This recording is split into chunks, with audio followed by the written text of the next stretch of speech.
something. That'd be funny. This dude just keeps getting quieter. Bro, lean back, fuck. I'm just turning the game down even more. Why? Because I turned it down so I could hear you, and then I couldn't hear you. Yeah. Online. Hey, awesome voice effects. Is there game chat or something? I don't know. I don't know a damn thing. Me either. Create. Oh, there's just an ID to join. Yeah, the code is 1343. What? You better get in here before all the viewers. I did the awesome voice and rejection thing. What did you say it was? 1343. 1343. Yeah. Hello. I am Mellow Jitto. You click the thing in the middle to ready. Ah. Ah. Yeah, I'm sure. How long do you want to play? Oh my god. What are you thinking? We want to play a full game. Hell yeah. Oh, it's not actual. Oh. Yeah, you That's want the this or you narrator. want me? Hey, you got that. Alright. Ah, Camp Spooky. The stage of some of our dear summers. What the fuck? Back then we were young and unafraid. Why would you close the door? It's so hot in here. Yeah, sure. Turn the light off again. I look like a little fucking goblin. With school so far away, everything seemed possible as the sun embraced us on our way to camp. Summer has that distinct power, doesn't it? You live for the days, while the nights inebriate you with possibilities. It's like life could take a turn at every corner. And for us, it did. Oh! Yo! Can you see that? Yeah. What the hell? Oh. So are these skins or whole different characters? I think they're all I assume different whole characters. different characters. Yeah. That's crazy.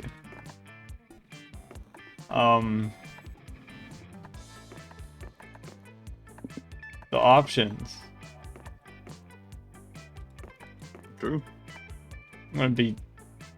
Well, if I choose this guy, are you not able to be Zoe? I don't know. Guess we'll I don't really care that much. find out. My name. The options are yellow, Abdu, or custom name. Sprung. Yes. My pronouns are he. Radical. Oh, Okay. What are you gonna pack I with want you? the cult ring. Ooh. Made you a nerd. Oop. I want some tarot cards and my masturbation sock. Ooh. Don't worry about it. Go to bed. Yeah. Okay, yeah, so I can't be Zoe, but let's see this. So This far, it guy seems I'm like my interested- recording's working fine. Oh, you can't be Zoe? That sucks. You can be the unicorn. Yeah, the main ones I'm debating between are these three and maybe this guy. Logan said Elriz earlier. I don't know if I said that. You said what? He said Elriz. Oh, fuck that guy. That's what I'm saying. Ah. Do I want to be the slime or the unicorn? Huh? You have ads on Twitch. Yeah, I know. That's how I can make money. Pink. What the fuck kind of name is Whiskey for a pink demon? Ollie. Oop.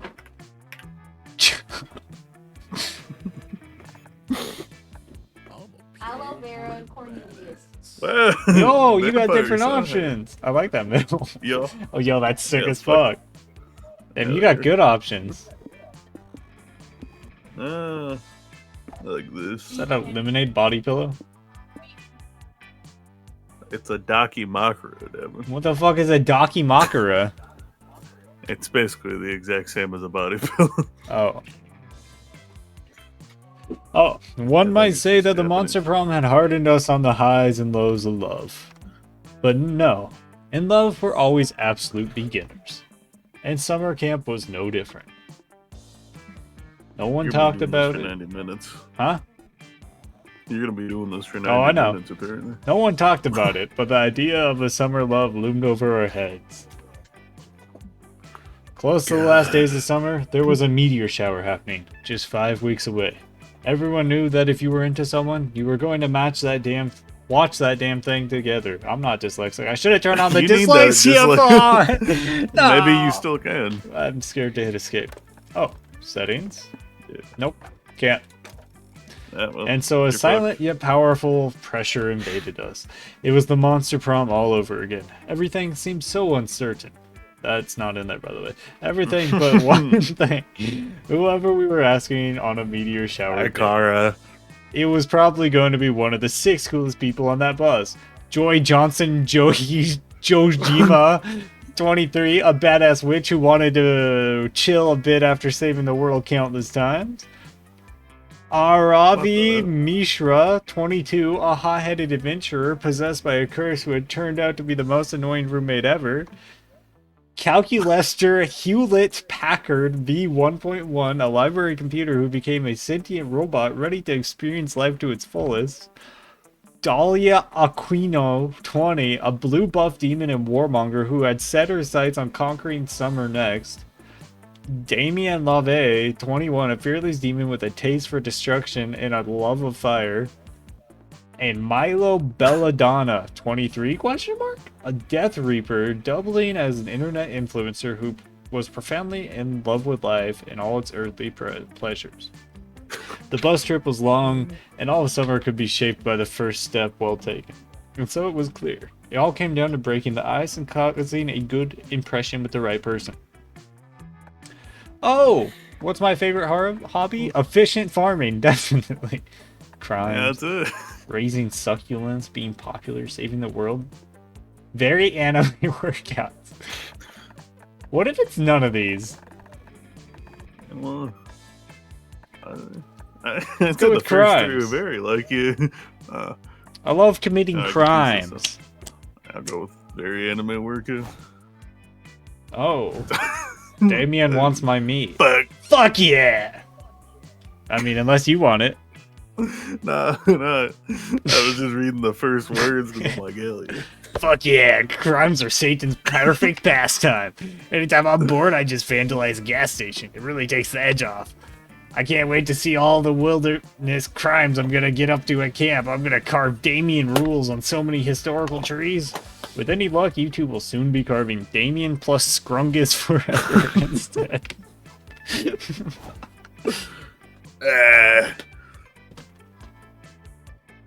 Dude, yeah, I love anime workouts. Chum, you just became my best friend.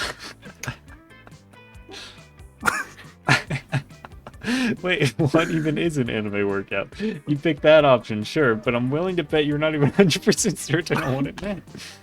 Hey, right. What is an anime workout, you say? It's a workout that's totally anime, like bench pressing a tree or doing a magical girl transformation. Oh my god. Magical girl transformation seriously work out your abs and glutes. We should get in some magical reps this summer, chum. We only had 5 weeks left to woo our crushes and conquer their hearts. There's a dog sniffing my leg. But as I already said, we were young and unafraid, and we were ready to start. Ollie, you want in on this shit? Waiting for other players to join. Oh, come here, Ollie. You're not helping me. Please. What you doing, Scrungus? I'm trying to pick up a corgi. I hit his head on my desk. Ooh. Ugh. There you go. You chill here. adjust the camera. Alright. The woods. I don't think I'm gonna be able to do that voice. The lake. Yeah, you're gonna kill your voice. Camp Dome. I want to go to the dome. That looks sick as fuck. Well, Damn. while you're in the throes of battle at the Camp Dome, one of your teammates suddenly gets shot by 3 swift arrows. While slowly dying, he asks you to take the +2 charm he had hanging around his neck in a silver locket. It's a family heirloom. He wants you to take it to his father and tell him his son died in battle. While crying, you promise to do so. You'll honor his death. Thing is, later you end up binge watching 15 episodes of Garfield back to back and you totally forget about your promise. Oopsies. That's +2 charm. After that, you all enjoy a rousing game of grenade soccer. Well, not everyone's enjoying it, I suppose. Oh my god. Heckety help me, this is insufferably boring. Can we just win the game already? We've been up to like 20 points for the past half hour. I would also love to move on from this. Happiness is such a fleeting creature, always giving us chase. But in order to chase it, Damien must first stop kicking that grenade into the wrong goal. I don't... You're just schizophrenic. Talking to the voices in my head. I told you already. I don't think that's what he said. I told you already. Ollie, I'm losing it. I told you already. You don't know what you're talking about. This is the goal I was told to worry about. We were told to worry about it because you're the goalie. You're supposed to prevent the enemy team from kicking the grid in. They did not kick it in. You're also sick of this and about to go back joy up, but then you're interrupted by the doorbell ringing. Wait, why is there a doorbell? What the fuck is this? Yo, it's the lady from I've the got ring. a barbecue pizza delivery for a goth babe and sexually ambiguous creature of death. Oh, I see you've read my Tinder bio.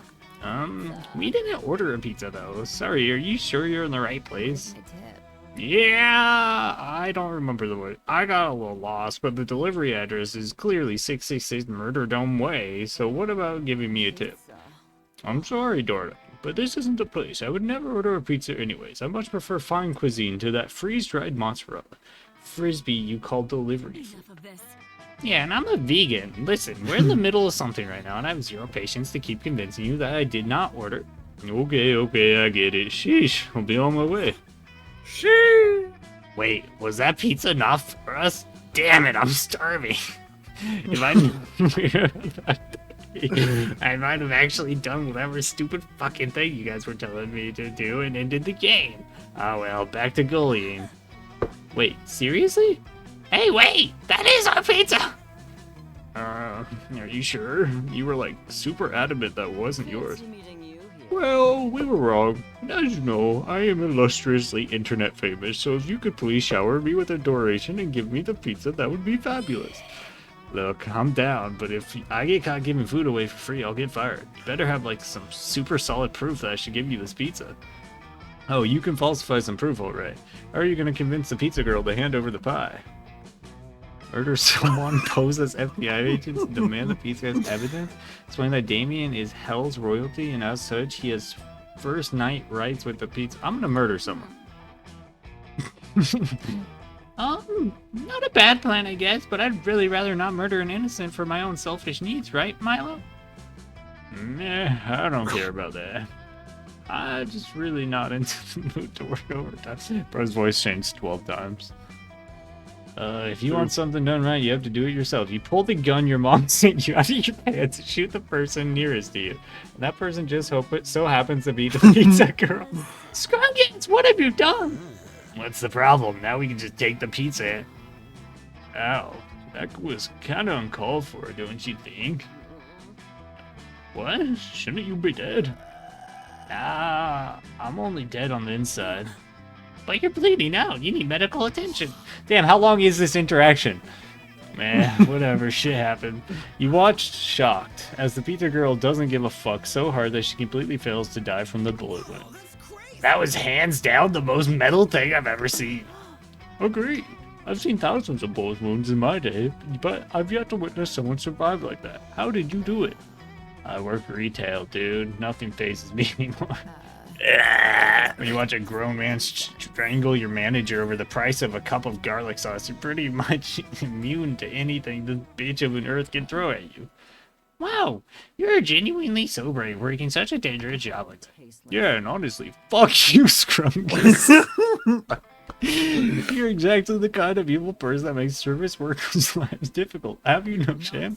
What Milo said, I bet you could recover from a bullet wound by not giving a fuck, could you? Why don't we find out? Damien shoots you. Unfortunately, you get lots of fucks, so it hurt pretty bad. Badly enough to lose -2 smarts and 1 charm. So I think you can read the narrator on your turns. Oh no, what do you mean? That was just Cinema. I want to go to the lake. God damn! That day, you decided to go scuba diving and find a treasure chest at the bottom of the lake. Whoa! You pick the lock, which is quite impressive if you keep in mind that you're still underwater. Inside, you find over 1,000 fun. Unfortunately, your wetsuit doesn't have pockets, so you can only go back to shore at +2 fun. When you go back, fish have eaten the rest. They're having a rave right now. Fucking fish. Oh no. Afterwards, you see Milo on the show. They seem to be recording the lake. Is this some kind of new ASMR? Is this me or you? Yeah, you can do it if you want. I'm trying to think of how he would sound. I made him sound like a rich guy, but then it started turning southern. Well, alright, Dahlia X! Suddenly, you see Dahlia emerge from underwater, flipping her wet hair back in the most perfect hair flip water arc of all time. That is pretty perfect. Dahlia's hair flip really appealed to your overwhelming horniness. You're already in love with her a lot, but now you're super in love with Dahlia. You hot blue snag, that was amazing. Hell yeah, it was. Let me see. Dahlia quickly throws her hair back in a ponytail and hurries over. The three of you crowd around Milo's phone and watch the slow motion Insta story of Dahlia's sexy wet hair. You're trending, darling. Later. Watching. Hold on. Oh, he's watching. Yeah, he's staring right at it. Literally, Dahlia, you look so sexy and powerful, and you know what they say. Powerful is the new sexy, and conveniently sexy is the new powerful. I fully agree. I'm downright fuckable. Wow, I'm so hot, I'm making myself horny. For real, you're officially the hottest creature in existence. It used to be Sonic the Hedgehog, but you just smashed him into irrelevance. Alright, babe, I'm tagging you. Is that okay? You're going to get a ton of new followers after such a masterful display of beauty and sex appeal. Yes, tag me. Oh my god. I want to catch some new followers and make them join my wait. I just realized something. I had a realization. Yep, I can see that. Care to enlighten me? I'm going to be alone forever. What? I'm scared that no one will be able to do a hair flip sexy enough to be worthy of my attention. I'm out of everyone's league. One door, another opens. Is that him talking? Oh, Dahlia, it's okay. Surely someone could do a wet hair flip worthy of you. There just has to be someone out there, maybe even someone listening to this very conversation. That's your cue, you primal animal. You get into the lake, focus all of your energy on impressing these two, and execute your sexiest technique.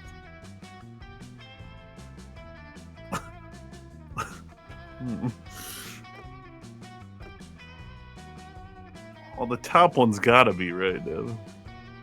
I'm moving my Discord overlay right now. Says emerge from the water while eating some juicy fried chicken or play hard to get. Don't come out of the water. I would go with the fried chicken. You dive underwater and reach into your pocket for the fried chicken drumstick you always keep on you, just in case someone asks you to be sexy at a moment's notice. You emerge from the water, soaking wet and taking a huge aggressive bite out of that fried chicken. Wow, that was so fucking hot, I feel personally attacked. I thought my thirst trap would never be out-sexied, but this chicken is just too hot. Wait, does fried chicken make everything more sexy? You know what I just realized? What? You could technically be using your voice mod. Yeah, but I don't have to change everything. What about an enticing question? I'm getting the voices fucked up now. Fried chicken can be absolutely gorgeous food, but let's be realistic. Go buttermilk brown or go home. Aesthetics on point. But in this moment, the taste doesn't even matter. It's about the sexy vibes that the chicken brings to the tabula? What the fuck is that, Deb? I assume a fancy tables. I'm sorry. Aesthetic bliss. You agree with Milo. Eating wet fried chicken covered in lake water isn't good, but it is hot. I can't believe I've been underestimating the sexiness of fried chicken all this time. It's the ultimate sexiness weapon. The three of you start an experiment to determine if fried chicken actually makes everything sexy. Okay, yep, I just tried it, and fried chicken definitely makes funerals sexy. And it covers up the corpse smell way better than daffodils. I can confirm that fried chicken makes erotic massage even hotter than it normally is. Thanks, Oh, Steve-o. in fun life hack, chicken grease can be used as a sexual lubricant in emergency. Oh my god. You three create a fried chicken themed dating sim. The art is good, and you manage to turn a lovable household character into a total DILF. Some people criticize it and call it a soulless marketing stunt, but no one cares because, oh my god, it's sexy chicken. Dahlia and Milo are both super happy, and you even inspired a whole new porn subgenre. Oh. Wet chicken horkin. +2 charm and +1 credit. Awesome. Let's fucking go! Everybody choose What? something good. Say your choice out loud, and the other. What? Pussy. Horse pussy. Awesome. Oh. Play order is decided based like on the likelihood the society would survive if Well, said good things was. that's you. Alright. I mean, it's just true.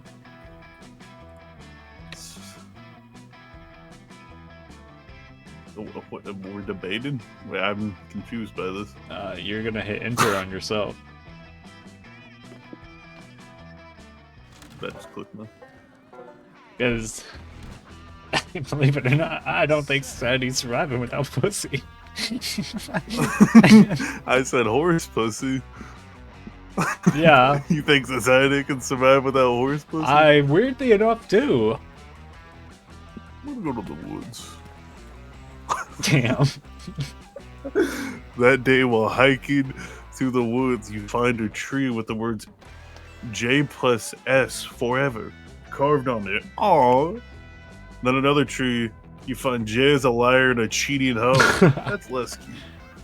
Then on yet another tree, you find S. I know you bang like 12 people abroad in Europe. Don't dish what you can't take. On the last tree, S stalks is J, and it turns out J-less on 7, 8, 8, 9. +2 smarts lane. Oh, boy, you sure can learn a lot from trees. Steve, that might get you closer to banging your campmates, though. God. Which is why you're so relieved to find Dahlia shortly after she appears to be thinking. Harpoon gun? Baby power? Tank of compressed helium? What am I missing? Oh, hey, chum. Behold my latest gambit in my all-out campaign to have the best summer ever. You see, one key component of optimal summer is amazing tent. And an amazing tent needs amazing tent supplies. I've already packed all the essentials: a grill for cooking my tent steaks, a snuggly teddy bear so I can keep my biceps toned by squeezing it tight. I don't know about that one. And of course, a bag of live snails. I'm sure I don't even need to explain that one. Oh, of course. Why would you? But I just can't shake the feeling that I'm missing something. And if I'm missing something, there's a chance my tent will be suboptimal. And I can't allow that to happen. But what could it be? I've already got a cooler full of spare organs and a spiked dog collar in case I find a dog. Maybe I need a hand here for starting campfires and checking out my look. Now that interfere with the tent's laser grid.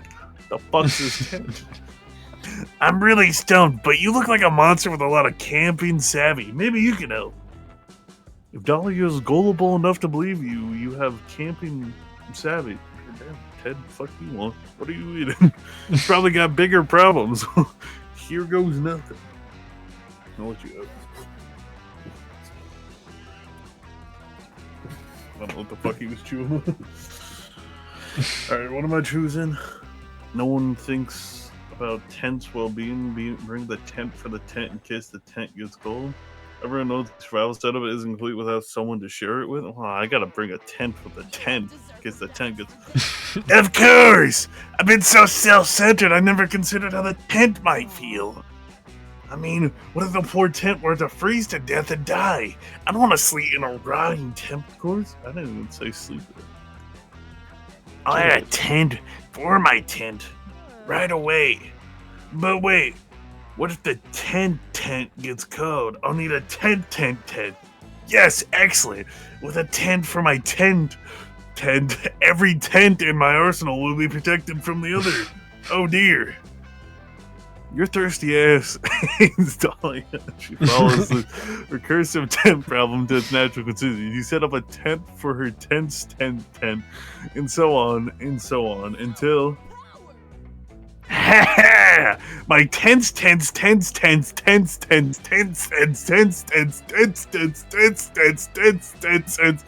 is so massive it blots out the sun. Hey, says Elizabeth, and the solar angel who loves to tan. Stop blocking out the sun with your tent to the 10th power. You dare challenge the lady of the 1,000 nested tens? I shall rule this camp with nylon fists. Holy fuck, I can't read. Gee, says Elizabeth. Chill out. It's cool. I'll go tan somewhere else, like the actual sun. Yes, my power cannot be detained. Come, chum. Let us tent until all the camp's spooky lies in our share. You really want to smooch Dahlia, so you roll with this bonkers plan until it's nighttime and you're both totally exhausted. You slump to the ground. Thank you for your help in pitching all these tents. You truly are a powerful ally. Oh, I'm pitching a tent. I'm guessing you're too tired to return to your own tent. Would you like to share mine? Yes! Yeah.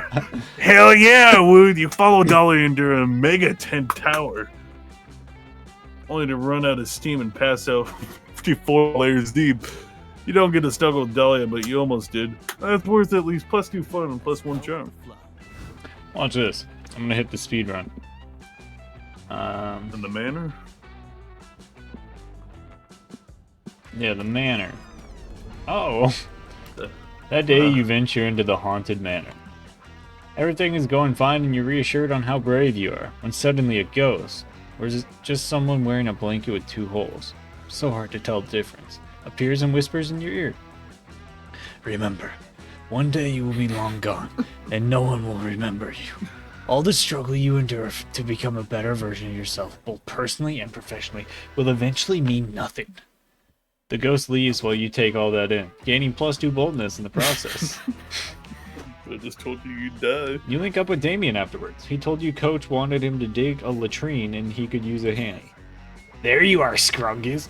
Thanks for showing up, but I think I figured it out. I didn't know what a latrine was, but it sounds French, so I made an educated guess and buried landmines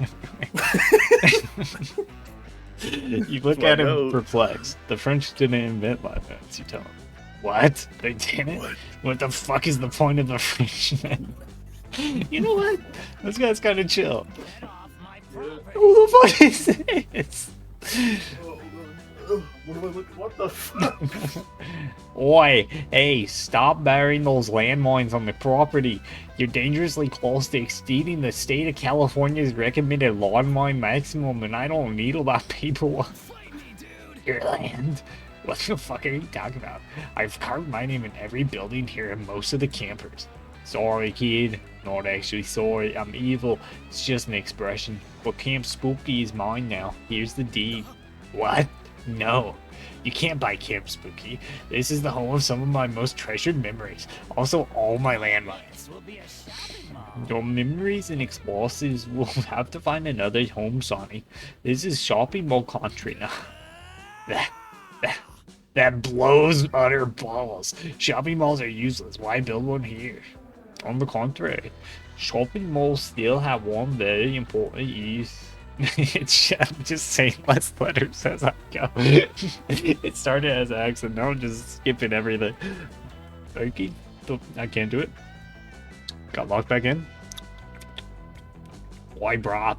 Making summer campers like you absolutely miserable.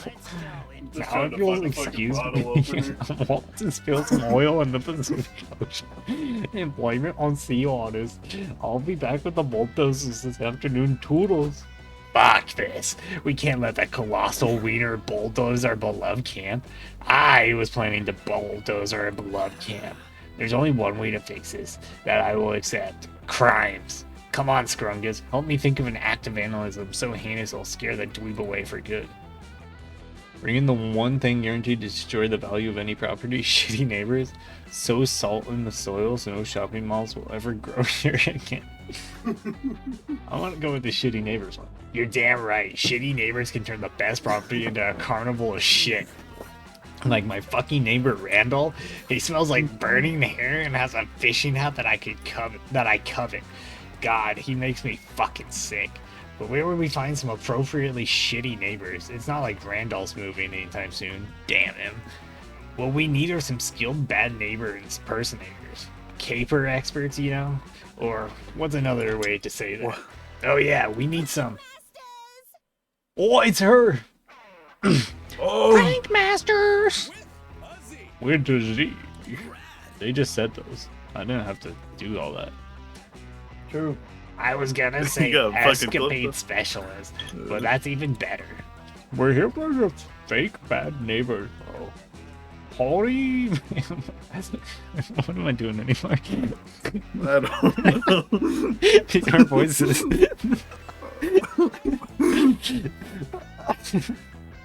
Oh. You wanna know what he would sound like? We're here to be your fake bad neighbors, bro. Polly already made a list of everything we need. One white picket fence, one roll of garden hose, and one bucket of fake mustaches. Mark. That's him. Why so many fake mustaches? There's only two of you, and you don't really need a disguise.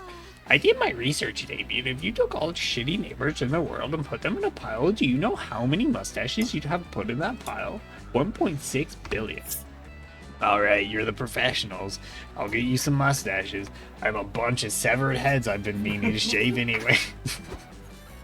One gruesome disguise montage later. Oh shit. Yeah, go on, do his voice. I can't. I gotta get into accent. I can't. Alright, I'm back. Hope you are getting evicted, Pat. Hope you are getting evicted, Pons, because like... We're your new neighbors, bro. A polyamorous throuple of horny mustachioed men. Excuse me? Yeah. Nope. Yeah. we about having threesomes, growing body hair, and vandalizing shopping malls in bizarre and disturbing ways. Welcome to the neighborhood. This is not a prank, and I am normal. Wait, Rob. What? They said nobody lived near the camp because of too much collateral damage. You're telling me I have to find a way to get back. I'm back. You gotta do it. It'll take 2 weeks. I'm not back. I'm missing letters again. My tongue's gone. You win this time, horny mustache thruple, but you haven't heard the last of Mr. Papa's evil CEO. I will return. Hell yeah, we did it. Especially me. I think I'm really getting the hang of this prank thing, don't you? Most definitely, bro. Like when you said, this is not a prank, even though it totally was a prank. Where do you even come up with this stuff? I guess it was just inspired by the mischief in Scrungus's heart. Thanks for backing me up, hot stuff. Damien's not the only thing you'd like to back up. The other thing is his ass. You gain +2 fun and +1 creativity. Awesome. Everybody choose a food, say your choice out loud to the other players before clicking.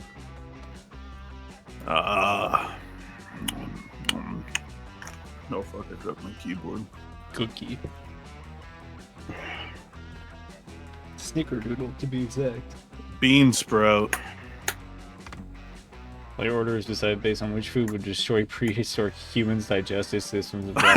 I guess. Yeah, oh man, I sure hope I wonder who. Yeah, I sure hope those bean sprouts. Dude, we're only on 3 out of like 20 of these. Yeah. Fuck yeah, smart time. Wait. That's why your guy's the goat. Mothman. Who you gonna sit with? You gonna sit with Mothman? I should sit here, but Mothman. Oh, what about? He's so chill with it. What's this? You can just sit by yourself with like the map.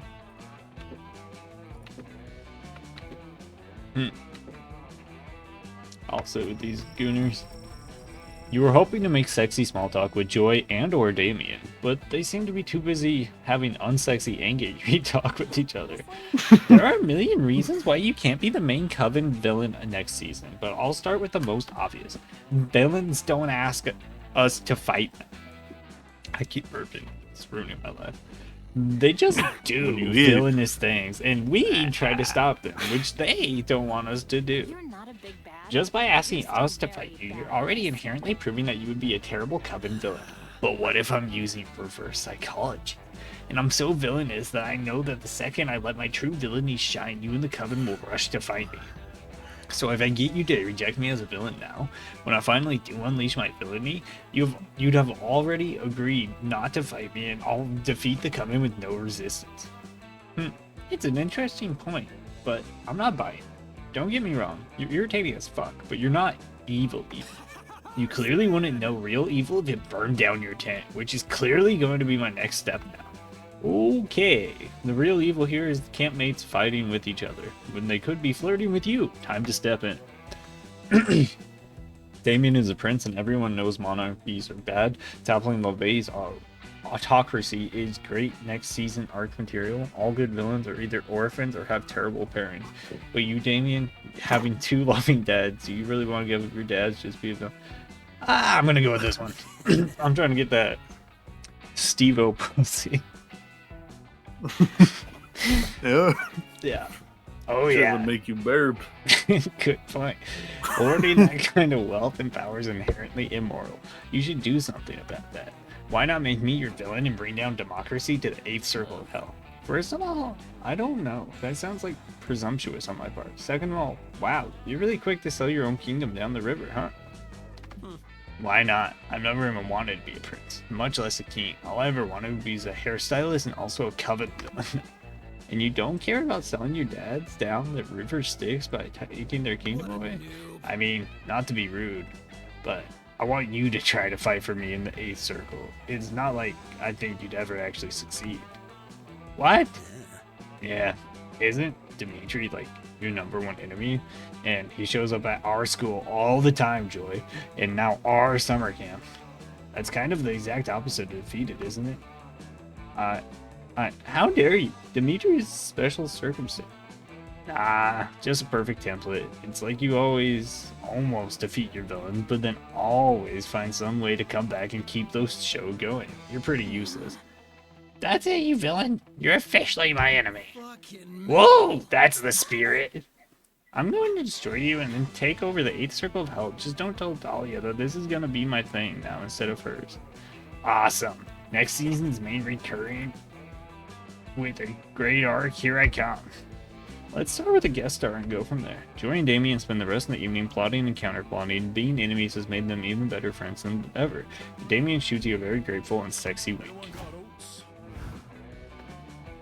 Everyone got oats.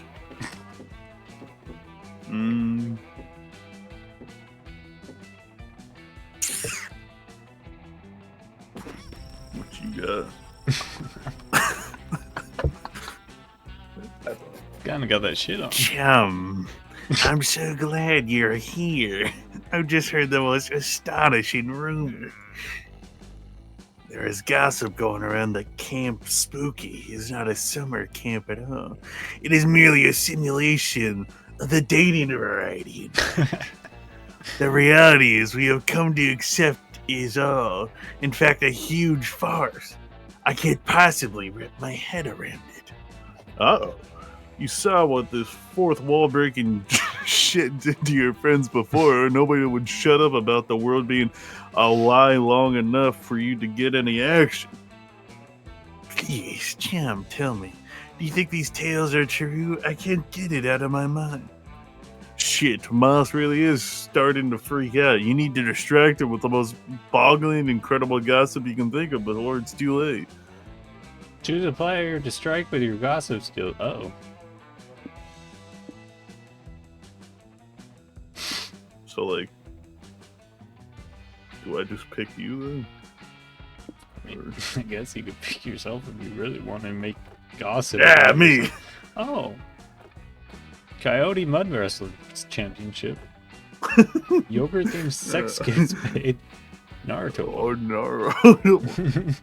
No pants poach. I'm gonna go. I think I'm gonna go with Naruto. Like, whoa. Whoa, another. Naruto. Reincarnation of Freddie Mercury. Yeah, that's it. Type in a long cylinder object. Like a Pringles can.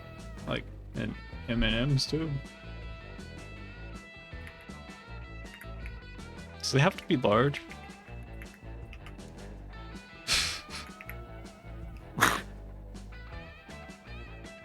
Nah, good enough.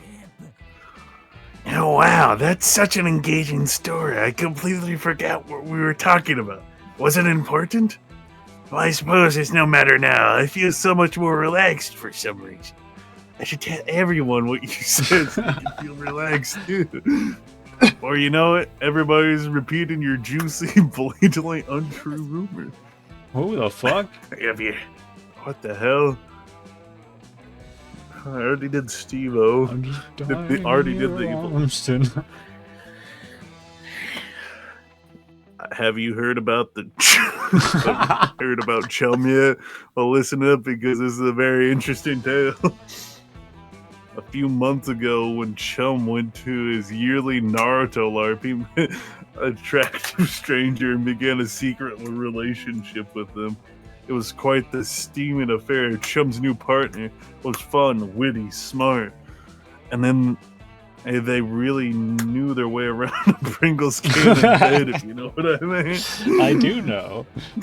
Unfortunately, the relationship had come to an end when Chum's partner found out Chum's double life as a reincarnation of Freddie Mercury. It was obvious that the relationship couldn't continue, and Chum's secret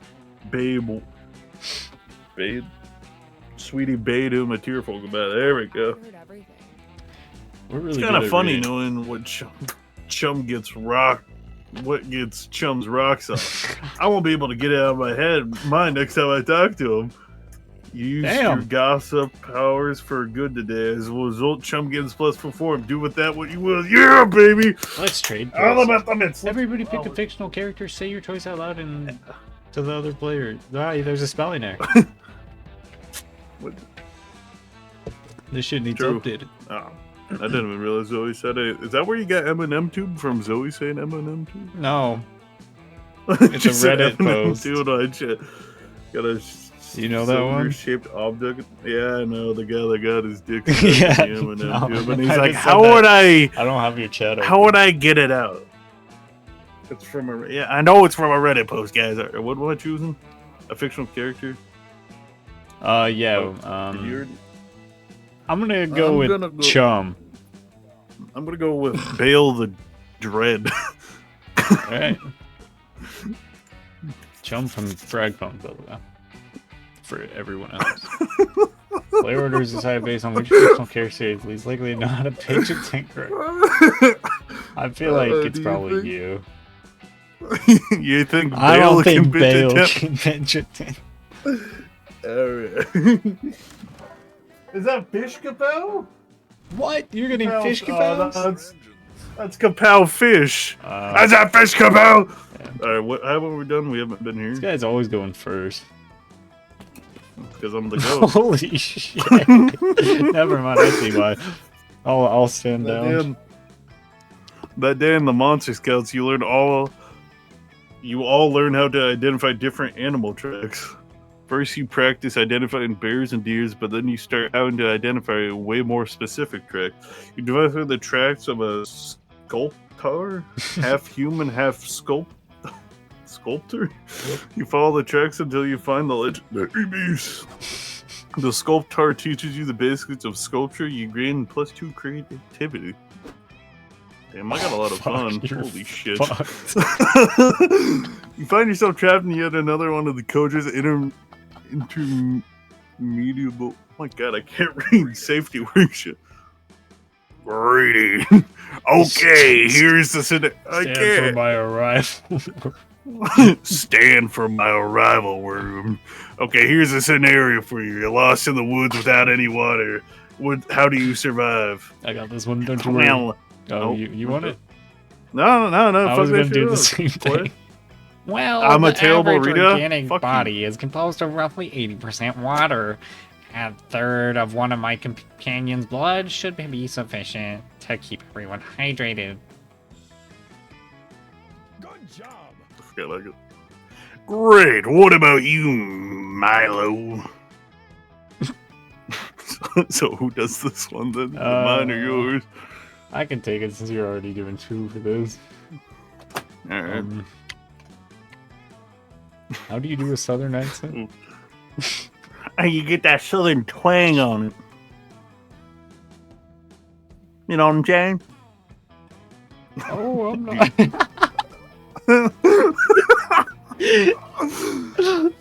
That's it, I'm broken. Zoe, how does he get that southern twang on it? He doesn't know what he's doing. You gotta be like, oh, I'm not that worried about water. Oh, I'm not worried about water. I prefer champagne. There you go. Okay, Dahlia. I like the blood thing Cal said, but for different reasons. I won't ask. Alright, next one. There is a runaway trolley barreling down some railroad tracks. Ahead on the tracks, there are 5 people tied up and unable to move. You are standing next to the lever that could switch the trolley onto another track. But there is 1 person on the tracks as well. What do you do? There's gotta be a way to kill all 6 people. I just know it. Coach, this is not a survival situation. This is the classic trolley problem, a thought experiment first proposed by English professor Philippa Foot in 1967. She said it's like molasses spilling out of your liver. Down by the water. Damn, she's right. You mean English survivalists? What the Philippia? Yeah. No, he doesn't. Look, I googled it. I keep forgetting I gotta click. Oh, huh? Could have sworn she was a survivalist. Well, I guess the trolley problem doesn't have any practical survival implications after all. I'm so glad we agree. Now we can return to our regular camp activities such as canoeing and frolic. A few moments later. We're tied to some train tracks in the wood and the trolley is coming. Who could have foreseen this? You see, kids, this is why you should always pay attention in safety class. Oh, well, at least we'll die here together. My mouse just fell on the floor. No, you're not gonna die before you touch a hot groin. There's an innocent satire meaning. Manning the lever. Satire? Manning the, I don't know why I thought it said satire. You just need to find a way to convince him to pull the lever and kill the guy on the other track. Explain to the satyr that an action itself is an action, but not flipping the lever he is choosing to kill you. Start a loud conversation about all the ways you plan for monster kind if you survive. I feel like the top one's the good one. It's a philosophical approach. Exactly. Fuck him up with it. As the trolley barrels towards you, you loudly proclaim that there is no internally consistent definition of action which meaningfully separates it from inaction for the purpose of moral reasoning. Says the satyr. That doesn't sound right. I mean, if an action is the same as action, why not call it action? It is purely semantic. No, says the satyr. I can see where you're confused, but purely semantic is two words, and neither of them are the same as action. Words. All you talk about are words. What are words compared to feeling? Two different words, says the satyr. Yeah, let us go right now, you jelly donut. If you let that trolley kill us, I'll kill you. Hey now, says the satyr. Civil discourse is the cornerstone of reasonable debate. Hey, maybe I should have chose the dyslexic test. The demon voice? Fuck your civility. I'm going to make a necklace out of your teeth. Wow, okay. I think we all just need to take a minute to calm down, says the satyr. Deep breath in and deep breath out, deep breath in. The trolley crashes before you. Instead of ending your worthless life, though, collapses into a pile of twigs. What on earth just happened? Safety! I set all this up to teach you kids the importance of solving the trolley problem in the wild. I must say I'm very disappointed. That's not how you solve the trolley problem at all. Oh my god. Okay, the Wilderness Philosopher's Guidebook recommends several superior solutions, including bribing the lever puller with a sandwich, playing dead, and definitely proving that the trolley does not exist. And I think I was just tweeting about how great Chum's plan was. Now I'm going to have to do a public retraction. I hate those. I'm ashamed to have placed so much trust in Chum's limited intellect. If there had been a really trolley problem, wow, I'm good. We all would have perished. Please stop. I still want a tooth necklace. Give me your teeth, Chum. No, please. Ugh. Now instead of basking in your friend's accolades like you hope, you defend your teeth from Dolly again. The whole ordeal losing you 2 fun and 1 boldness. Dude! Let me show you how it's done. Let me show you how to scratch it. What are my stats? I got high You're fun. pretty fun. What picture means fun? Oh god, they're gone. Well, Picture. there were little emoticons that popped up. You're cheating? I'm going to the Yake. The Yake. Yep. You spend the day playing in the lake. Everything's fun until you're mesmerized by a strange song. It's the sirens. They're trying to lure you with their beautiful chants, but you know better and challenge them to a riff-off. They kick your ass, but you definitely have a lot more fun. Specifically, +2 fun. You're rubbing tanning oil on Joy and motor oil on Calculus here when your horny activity is interrupted by Damien screaming at that sandcastle again. What do you mean you don't have any flaming hot Cheetos? I'm your king and I demand Cheetos as tribute. Brain? Damien, please. Unlike myself, most inanimate objects are incapable of understanding or producing speech. I'm not talking about the sandcastle. I'm talking to my subjects inside the sandcastle. The world is at risk again. There are people inside the sandcastle? And they're your subjects? Come on, Cal. This is an emergency. Join Calculus or dash over to Damien's sandcastle. You follow behind, spilling oil everywhere. Fascinating. This sandcastle truly is swarming with tiny humanoids. Where did you acquire this civilization? These are the citizens of Smalltopia. I found them in the yard at Spooky High and graciously agreed to be their king. He's a despot. Spot. What the fuck that means? Cries one of the tiny people. We were a representative democracy before he came along. I knew they would die without my enlightened leadership over the summer, so I packed them all in a lunchbox and brought them to camp where I built this castle. This guy's 21, by the way. It was a massacre, cries another one of the tiny people. That lunchbox didn't even have air holes. Duh. If air can get in, so can deadly diseases. I was protecting you. We used to have hospitals and universities, despairs another tiny person. But now all we have is a mountain of sand and broken dreams. Our society's ruined. These guys have been such a bummer since I brought them here. It's like they're not even grateful. I tried everything. Threatening them, paying Avrari to threaten them, threatening to pay Avrari to threaten them again. What about, I don't know, digging them an irrigation system? We're supplying them with microcomputers and learning software.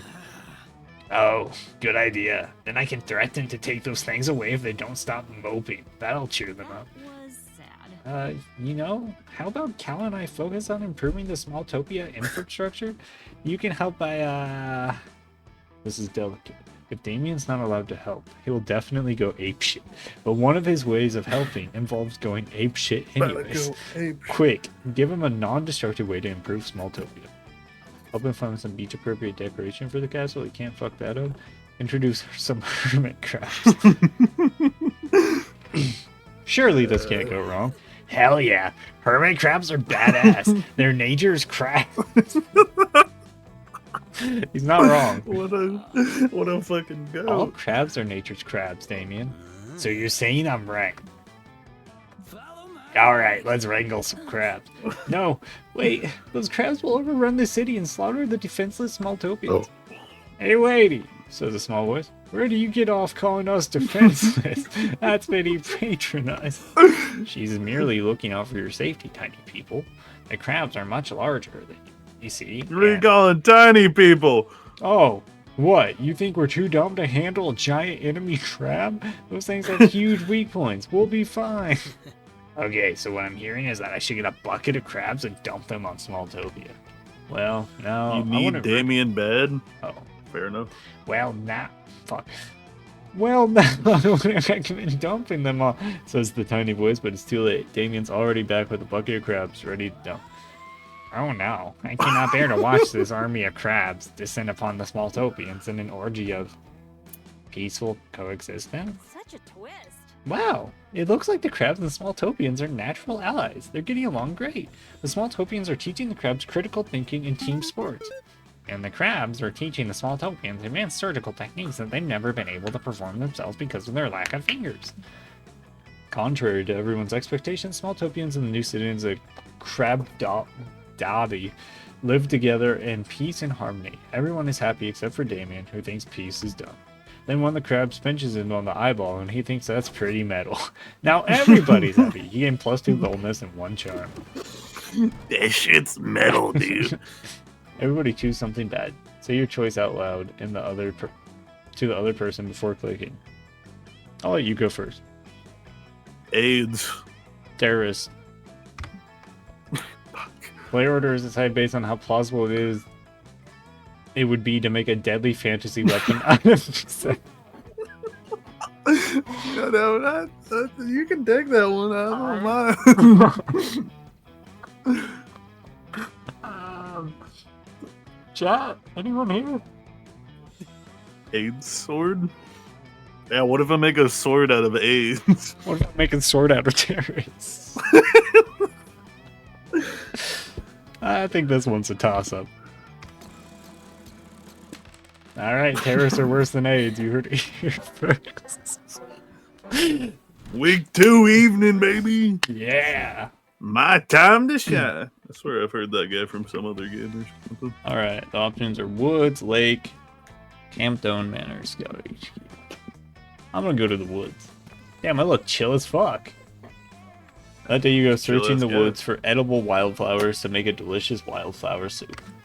You heard that some well-known flowers like the lilies and tulips are actually poisonous. You decide to find out which flowers are bad by eating them all.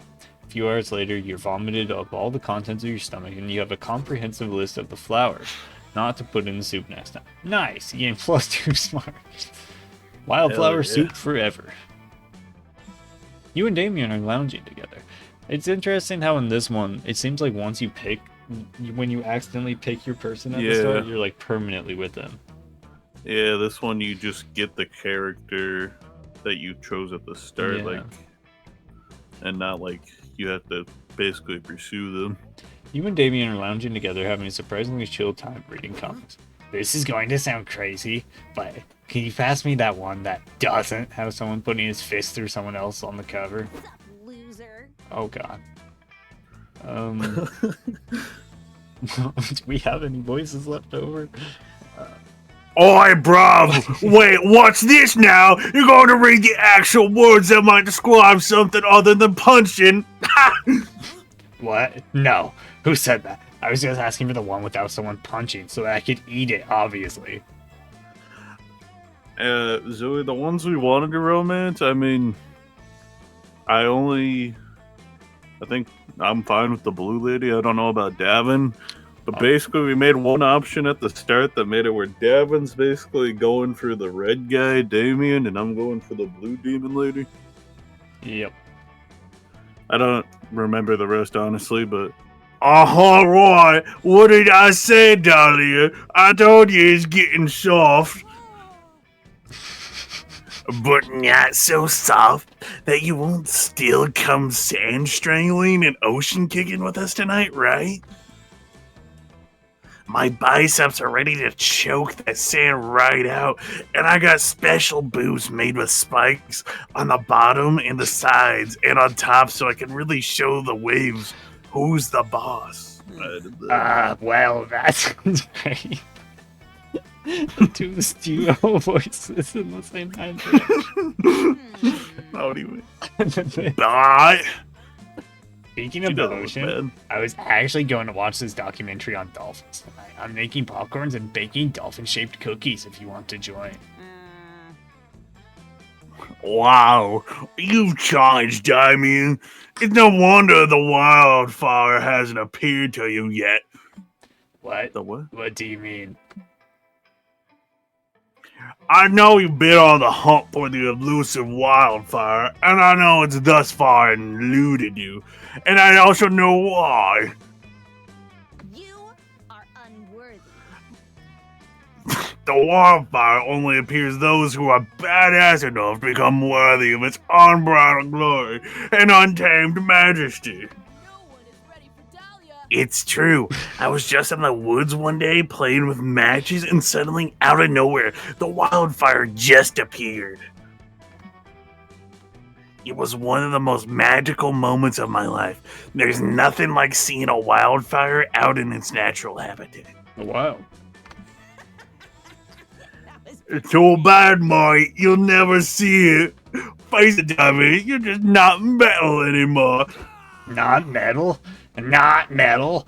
I'll show them who's not metal. Or I'll show them who is metal. It's me. I'm still metal. Now to prove it, by becoming worthy of the wildfire. But how? Perform the sickest skateboard trick, escaping from a tank of water while chained on a skateboard. Write a poem. But a poem that's very metal. Do the skateboard one.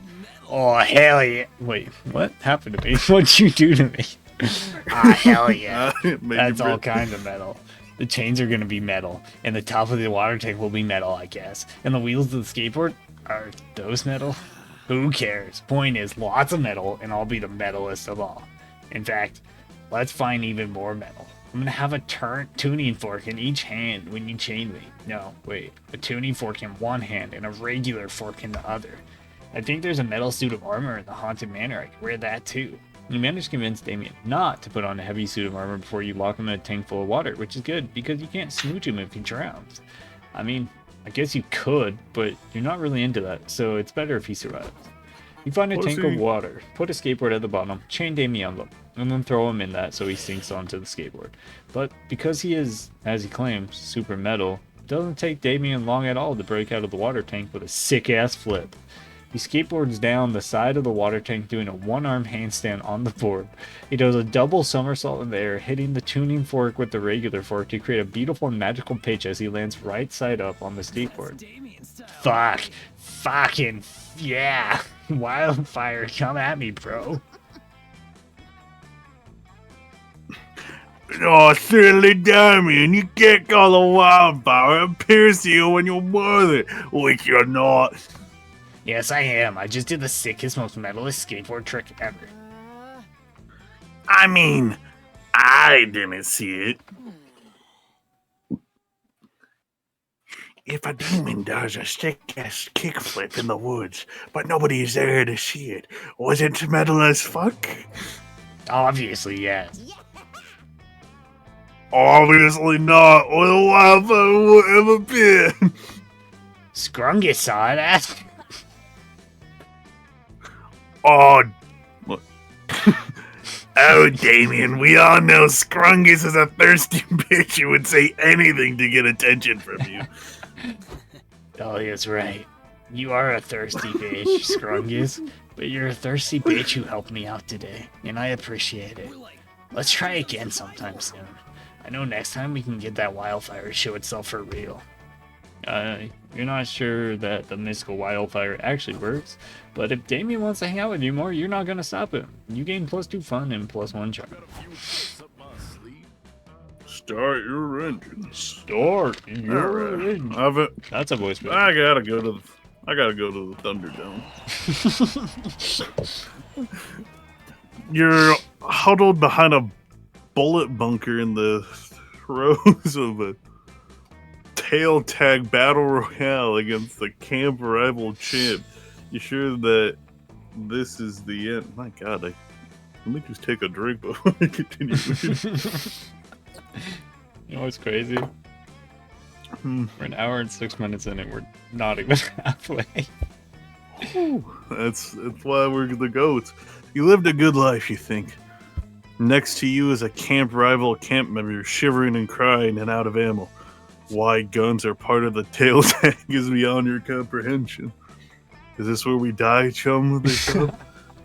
Why couldn't Camp Spooky and Camp Rival Camp just make love and not war? You reach for them as if to bring them into a tender kiss. As soon as they're in their grasp, you take their tail. Fuck yeah, that gives Camp Spooky the win. Everyone saw your sexy ruse, which also gave you +2 charm. Let's fucking go. Oh, no. You mind your own business smelling people when Dahlia grabs you and drags you to the lakeshore. There you are, chum. Once more, I need your help achieving the best summer ever. Critique my rock skipping technique. Dahlia skips a rock straight upward. It appears into space. Moments later, you notice a faint glimmer in the sky. That's not Dahlia's rock or the satellite Dahlia's rock destroyed. It's a meteor. It crashes into the woods on the far side of the lake. Holy shit. Turning them into a giant bonfire. Yes! Ultimate campfire! Quick, tell me some campfire stories, but very loudly. You're about to tell her about the horny summer campers who finally born when you were distracted by a glowing figure approaching you across the lake. Greetings, says the figure in a warm, booming voice. It is I, Calor, Hellard or Summer, whatever the fuck. Calor, it is an honor to meet you. Can you critique my rock skipping technique? I am here on much more important errands, says the spirit. Your passion for achieving the ideal summer has moved me. I have a guest for you. I have grown weak as of late due to the lack of worship. The heralds of the other seasons mock me and drain my power. I need you to destroy them? I will do it, noble Hotman. I was going to say talk to them and ask them to stop being such jerks, but honestly, that sounds like a great idea if you're up for it. The first herald you must defeat is Varen, Herald of Spring. He is in Florida. I make my own luck out of blood. Blood! Moments later, you're face to face with Varen. It turns out traveling to Florida is easy. You just mix a can of Bud Light with cough syrup and you're there. Hell yeah. What's up, bros? Says Vern while shotgunning a hard seltzer and thinking about boobs. Here to defeat me on behalf of that nerd Caller. It's kind of like evil Lee. Yeah. If you think about it. True. Yes, and I also got to get tan. A good tan is critical for the best summer ever. Says Vern, doing 3 keg stands at once by the grace of his divine might. Suck my Easter eggs, loser. That means it's nuts. Vern is real for that, true. No one can defeat me, he says. I'm going to... I think I'm turning into Steve-O. Yeah, I'm going to live forever. Springbank, woo! You just see about that. It so happens that you know the perfect technique for defeating the Herald of Spring. I'm going with allergies. That's a good one. Allergies. Bro, Lazarus sending a picture of his nuts to the Supreme Court. You're really gonna come at me with the Herald of Spring with allergies as your weapon? Don't laugh. We also brought regular weapons. I don't care what you brought, bro, says Vern, making some complex hand gesture. You're about to get Histamine. histamine. Histamine, bitches. Like an allergy pill. Yeah. What? What's this? Itchy eyes? Running nose as my own beautiful face betrayed me? Basically, Vern, I'm an allergy The opposite of bender. allergy. Oh my god, he's an allergy bender. And I just made you allergic to pollen. Enjoy never going outside, nerd. What? But outside is where all the summer activities are. Now how I have the best summer ever. I cannot allow myself to have such weaknesses. If my enemies learn of this, they will construct fiendish pollen-tipped arrows to strike me down. Come, chum, we must leave at once to form a battle plan. Dahlia grabs her wrist in bone-crushing way you like, but withdraws her hand suddenly. It's covered in hives. Oh yeah, says Vern, taking off his shirt while somehow popping his collar. It also made you allergic to chum? Ah! No, and look, he has hives too. Did you make him allergic to me? No, what? Do I look like a fucking scientist? I made chum allergic to chum too. Get the fuck out of here. I got some chicks coming over. You flee defeated. Dolly looks at you sadly. It seems we must part ways, chum. My attachment to you is not as strong as my allergic reaction. Goodbye, chum. Call me when you stop sweating out your nostrils, maybe. That will probably never be. You have been bested by the forces of spring. Your great shame robs you of 2 charm and 1 creativity. Yo, Damn, I'm fuck. gonna... Everybody choose an animal. Say your choice out loud and to the other player. Alright, 3, 2, 1, cow. Lion. Player orders decided based on which animal would become the most dangerous if granted thumbs. I think cows with opposable thumbs would be crazy. I've heard some stuff about lions. Holy shit, dude. It's gonna take so long. You sit on a log by yourself. Weird choice, in my honest opinion, because you seem like the kind of person who already spends lots of nights alone by himself. I could be wrong, but I mean, you're the one playing a dating sim in your free time, so... Anyways, will anyone join you? Or will art imitate life and leave you alone for the night once again? We'll see. There you go. You sit with Scrungus. Fuck all these games, romantic interest, no one is as interesting as your pal. You spent the night chatting and realize how much you have in common, such as playing visual novels in your free time. While spending time together, you realize for the first time that Scrungus's booty Dude, I don't... What is happening here? has the golden ratio of Fibonacci. Fucking slay. I'm gonna go with that one. Why are you trying to fuck me? Yes. You have a nice time together. You don't tell them about your thoughts since playable characters shouldn't be romancing each other. You guys give it away just by looking your bootylicious friend in the eye. You give away +5 stars. What? Damn! And you yourself have such a nice time. You getting +1 bonus, creativity, charm, and fun. Damn, you're dumb as hell now, because my ass. Gamble. Can't use your skills in online, so I guess I'll gamble. Ah, welcome. You're new here. Don't fret. Let me explain how this works. I will prepare you a drink, the drink of the day. You may choose to drink that one, but if you're not interested, you're lucky. There's a mystery box with a second option. It could be better, could be worse, but one thing is for sure, it will be mysterious. And these drinks, look, choose whatever you want, but I'm not responsible for whatever you put in your mouth. I'm a wizard in training. For you to test my concoctions is somewhere between kind and reckless. So get ready and good luck. What do you say? Will you take the drink of the day? The foul mouth. Or would you prefer the mystery box? I'm taking the box. Imagination shots, the mystery box. So bold of you. I hope you're happy with it. No refunds. I am happy with it. What do you say? Will you take the shot of the day? Or will you prefer the mystery box? You want the phobia shot or the mystery box? I'm gonna go with the mystery box. Sex on the What the beat. fuck? The mystery box. So bold. Hope you're happy with it. No refunds. The fuck does sex on the beach do? Imagination shots. Drinking this will expand your mind. It's pure creativity. The small unicorn is just decorative, but you can eat it if you feel like it. This is gonna give me fun. Ah, a sex on the beach. I brought this drink to the next level, as you can see. Give it a try. I'm sure it'll be a fun ride. Woo! This is the part where I leave before you puke all over me. A chow.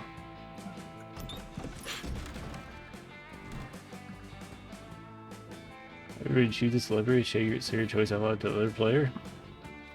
3, 2, 1, go. Kanye. Jack Black.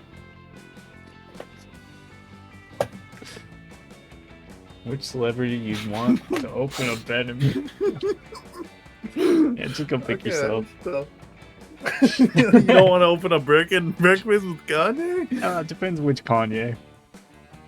Are we talking about E or Kanye? Talking like 2005, he makes kind of chill. I think But this I'd is be the 2 only years place old. I think this is the only place I haven't been. While wandering the haunted manor, you're ambushed by a group of evil spirits. All right, you pop off. put I'm up gonna a go good urinate. Alright, but there's just too many of them, and they run away with your immortal soul. Luckily, you always knew this day would come, and you replaced your immortal soul with the Beanie Baby years ago. Good foresight on your part. You get +2 bonus. Later, you happen upon Dahlia washing a car in the middle of camp. Why? How did she even get the car in the middle of the camp? Ah, hello, chum. I can see your face. You face the question that is burning in your heart. What does a washing a car have to do with working out? Not quite, but sure, that's a good place to start anyway. Well, just because I'm on a camping retreat doesn't mean I can go soft. That's what my enemy would want from me. I must find alternate ways of maintaining my rippling abs. And I watched a documentary recently that taught me that the best workouts are often hidden in menial tasks such as washing a car, wax on, wax off, you know? Unfortunately, I don't think there's a car wash. The car washing is doing much for my muscles, or even for the car. I'm pretty sure it's dirtier than when I found it. That kind of goes hard. That's probably because on closer inspection, Dahlia is washing the car with a 50-pound weight. 50-pound weights. Presumably, washcloths aren't heavy enough. Perhaps there isn't the proper workout for me. Everyone knows the best workout adapts to the individual's body and what best exercises their muscles. I probably just need to find a different menial task that will give me a full body workout. Chum, you seem like an expert in menial tasks. What sort of rote activity could I do to reach maximum power?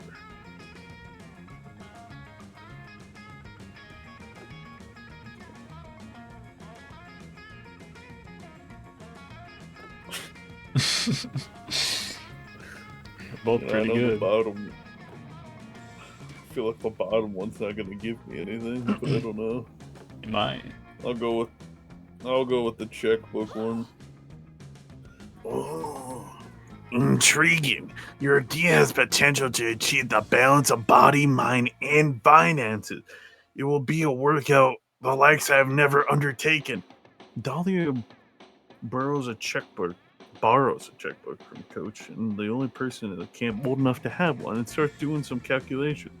So it begins to pour profusely from her forearm. One of her muscles is straining in concentration. Math, you are a worthy adversary. So many numbers, deposits, withdrawals. Yeah, but I am Dahlia Aquino, and I will not be bested by my any rival. Numbers meet knuckles. Unless she's beating the checkbook like it owes her money. You can only look with a mix of horror and slight amusement. Yeah, no, I must compose myself. I need to cool, find my center, like the documentary taught me. Now she's meditating. This is becoming quite the emotional journey. Yes, now I see. The numbers are meaningless. It's all about the balance of the mind.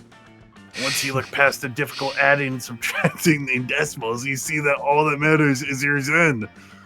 You're pretty sure you know some accountants who would disagree. But Dahlia is clearly made up her mind.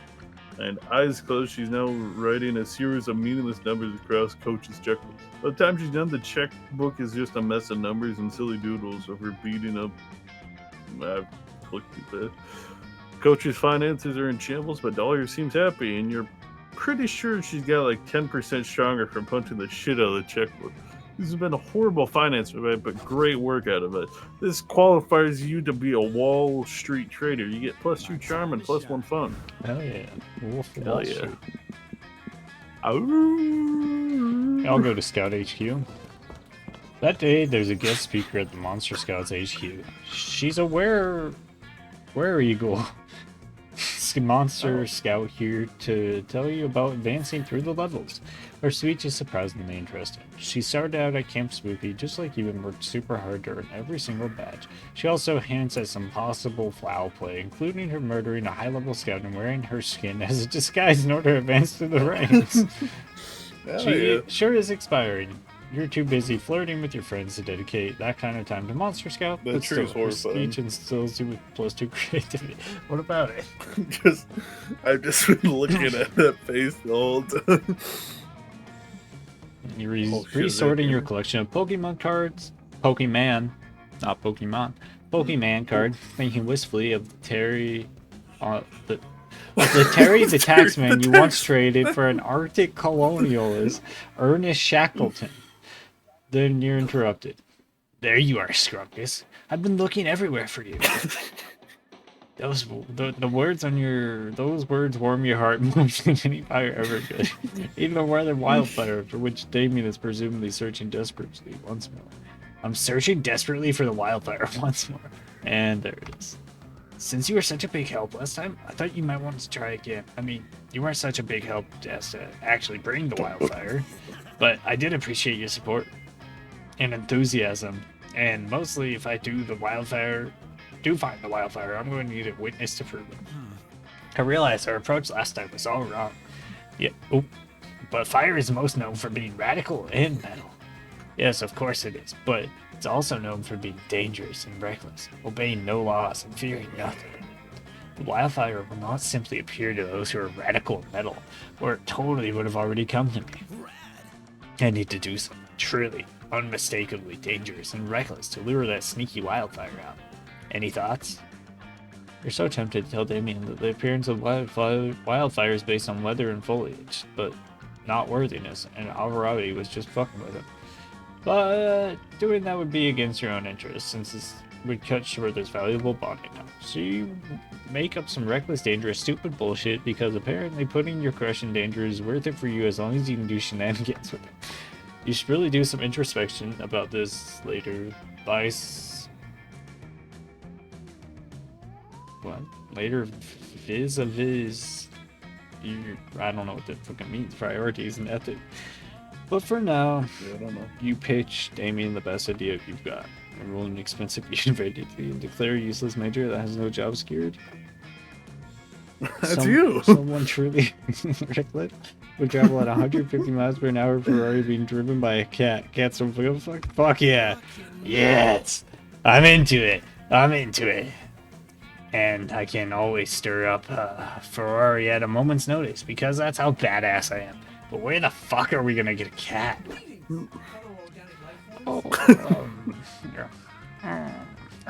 Hello, friend Damien. Hello, friend Scrungus. I found this cat in the woods and I've been searching for the rightful owner. Well, you found him. That's me, the rightful owner of this cat.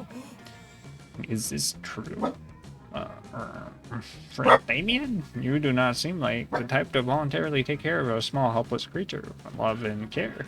Well, according to some people, I'm completely changed and no longer a hardcore badass, so I need this cat to lean into that. I'm so glad to hear that. I will return the cat to you. I feel like we have much more in common now that I know you care for the cat the way I care for my plants. Yes, of course. And I'm not going to do anything reckless or dangerous when this cat gets so fucking stupid looking. Smash cut 2. Wait, did Damien just say smash cut? Oh shit, that was a smash cut somehow. You're now speeding down a highway at 200 miles per hour on a Ferrari driven by a cat.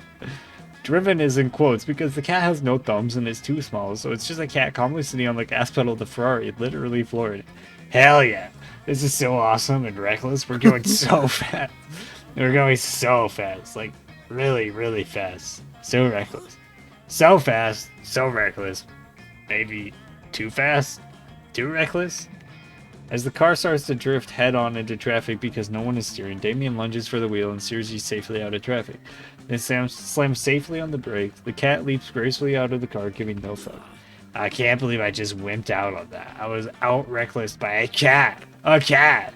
The bland-ass pretentious Liam Day lion court of animals.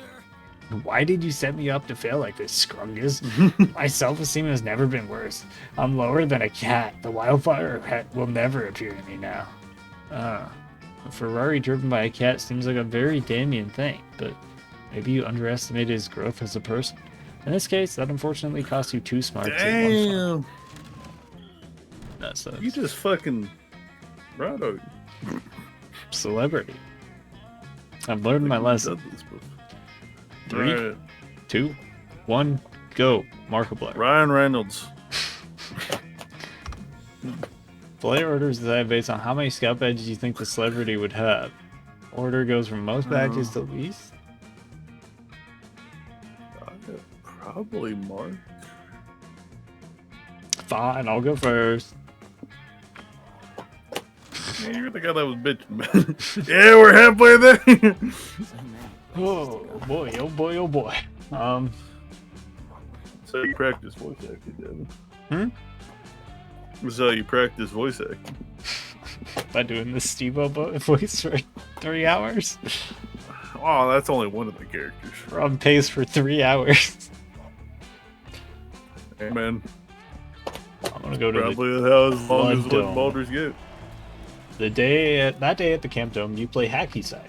It's all fun and games, literally, until the hacky sack falls, and against your knowledge of hacky sack's supposed composition, it breaks upon hitting the floor. What the fuck? The good news is, inside of it, there's +2 charm. You call dibs. You return to your tent for some alone time after all the drama, but you should have known drama would follow you to your tent. You say Damien, punching everything. Fucking mosquitoes, why don't you suck the blood out of my face? The mosquitoes, which you now realize are what Damien is actually trying to punch, seem more than happy to oblige. They swarm all over Damien's furious hands. And all over everything else, including your attractive face, which immediately gets punched by Damien. Whoa, is someone there? My punch sense is It's kind of the go for that. True. Oh, it's you, Scrungus. I didn't see you there because I was blinded by my rage at these stupid mosquitoes. Seriously, I hate these little fuck buttons. They think they can just come over here and steal my blood? And I didn't even know they had fists, but it looks like one of them just punched you in the face. So not only are they stealing my blood, they're stealing my whole thing. The worst part is, I can't even do anything about that. Game director Miss Weaving confiscated my mosquito killing machine gun because it exceeded the max number of machine guns allowed at camp. All I have left is super mosquito spray, but it turns out mosquito sun spray, which just made them immune to skin cancer. Maybe it wasn't the spray. Maybe the mosquitoes are in league with the sun. I should have killed that solar son of a bitch when I had the chance. Maybe I can kill them by shooting blood out of my eyes. Or shooting harpoons out of my harpoon gun. Or shooting harpoons out of my eyes. Oh dear. Simply Damien's discovered an experimental new level of murderous rage.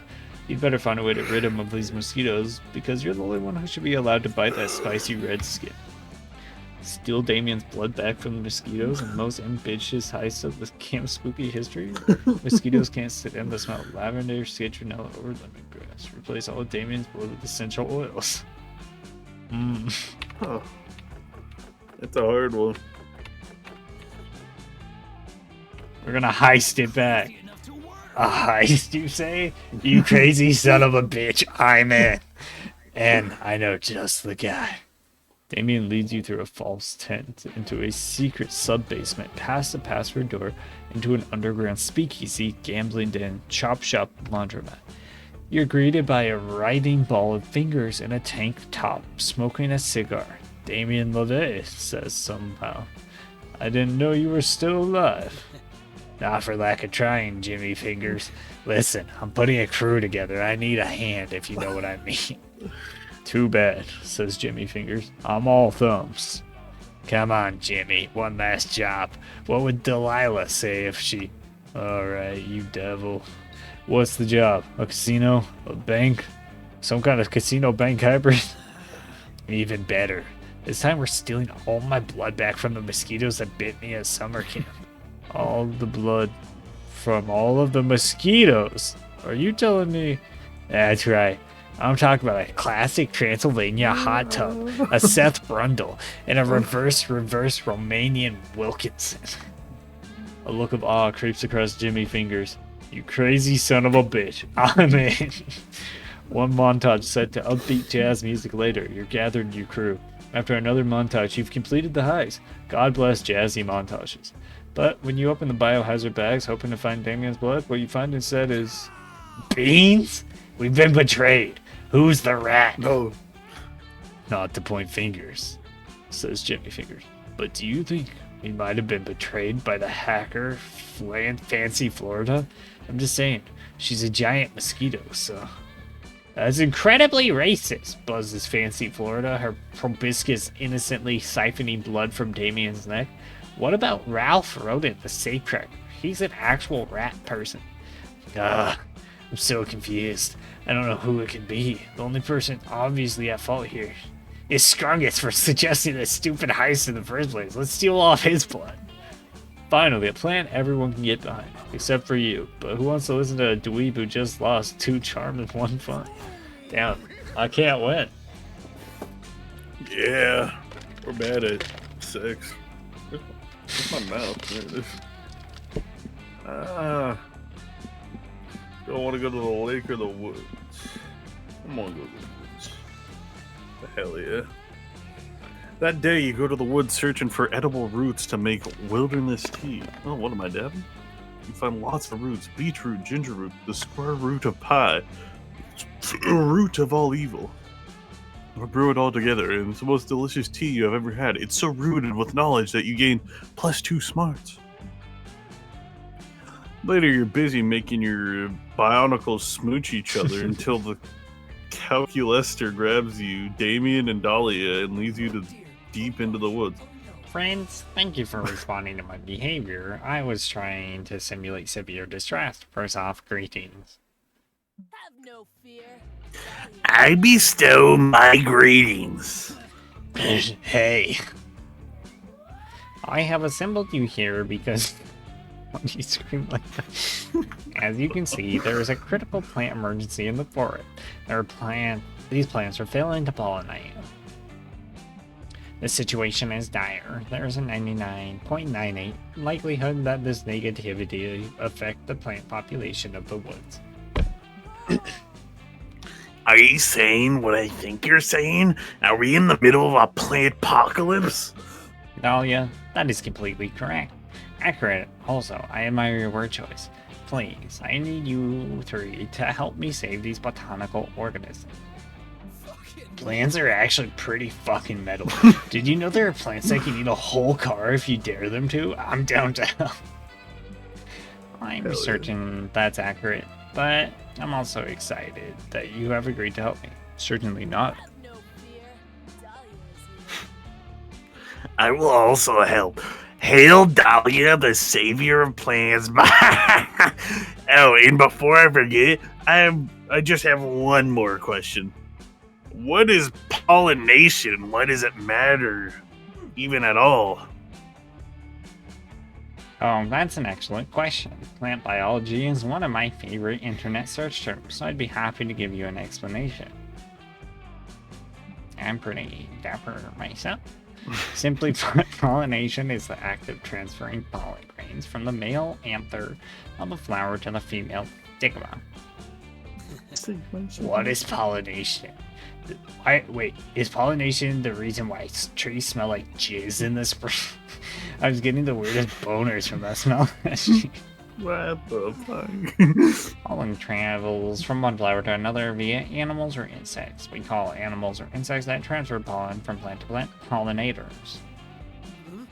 Damn, those pollinators just roll around from one flower to another, getting all covered in those pollen grains, soaking everyone in that filthy, filthy pollen. Once pollen is transferred between flowers, the flower can produce a seed. Seeds contain the genetic information to produce a new plant. He has a dick on his Why's face. he got a dick on his yeah. Holy shit. Pollination gets plants pregnant? Are you telling me that pollination is just plant fucking? I am mildly aroused by pollination. We should help these plants immediately. Time to take that mild arousal to a full-blown plant boner. Get these plants in the mood to pollinate, baby. B-movie.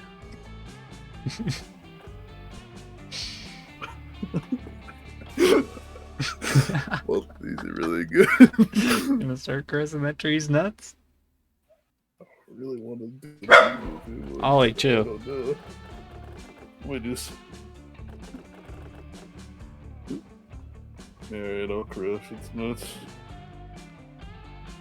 According to last month's Business Insider magazine, foreplay is key to any sexual encounter. You turn your attention to the nearest acorn tree. Whip out the emergency vial of tree lube you always carry inside your back molar. Oh. And start gently caressing the tree's huge, hardy acorns. Whoa, that tree is obviously horny as fuck. Look how hard its roots are getting. I didn't know trees could even get that.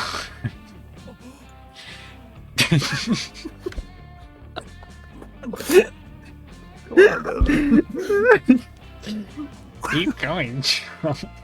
The other plants are watching you and they appear to be experiencing sympathetic sexual arousal.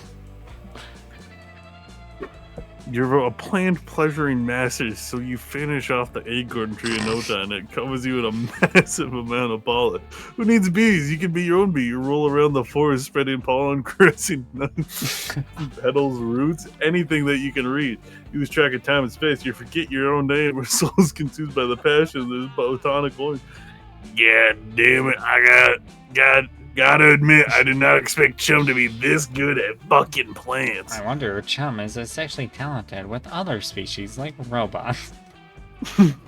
Or demons.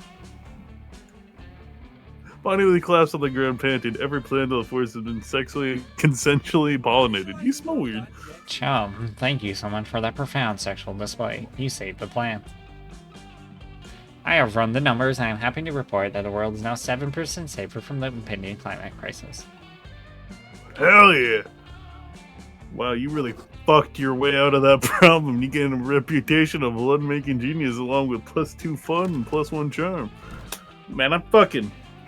What the fuck's trying to sell me Everybody viewers? choose a song. Say your choice out loud. Play me a second. I gotta open my computer thing to ban this guy. Alright, I gotta choose a song. Yeah. Alright, I'm ready. 3, 2, 1, go. From the start. Fetty Wap. Nah, that's not the song, but Yeah. what's it called? Yeah. You know which one I Yeah, mean. I get it. Alright. Based on which song would be the least romantic. I mean, you're still making it. I get high with my baby, yeah. Yeah, it's just you. You tell me. Oh, so from the start would be more romantic. Alright, fuck you. Yeah. Why don't you go sit with somebody, bitch ass? Oh, it's me. You want to take a quick break so I can take my dogs out? Yeah, we can take a quick break, I guess. And give your vocal cords a rest. Yeah. That's locked in. Alright, I will be right back.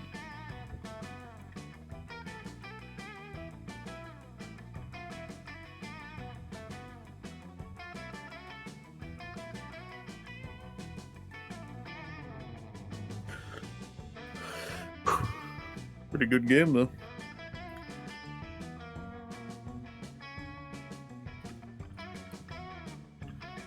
Ugh.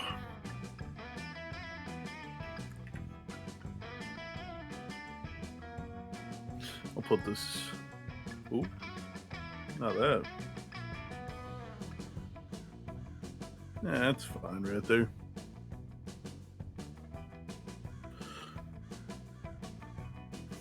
But now I can quickly take a piss.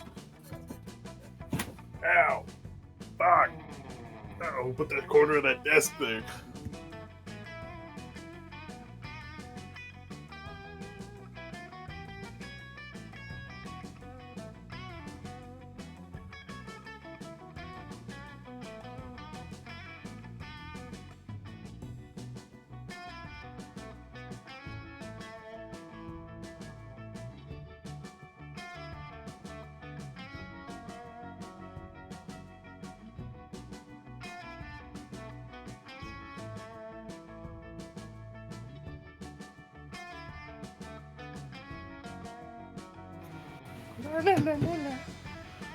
Yeah. Ow.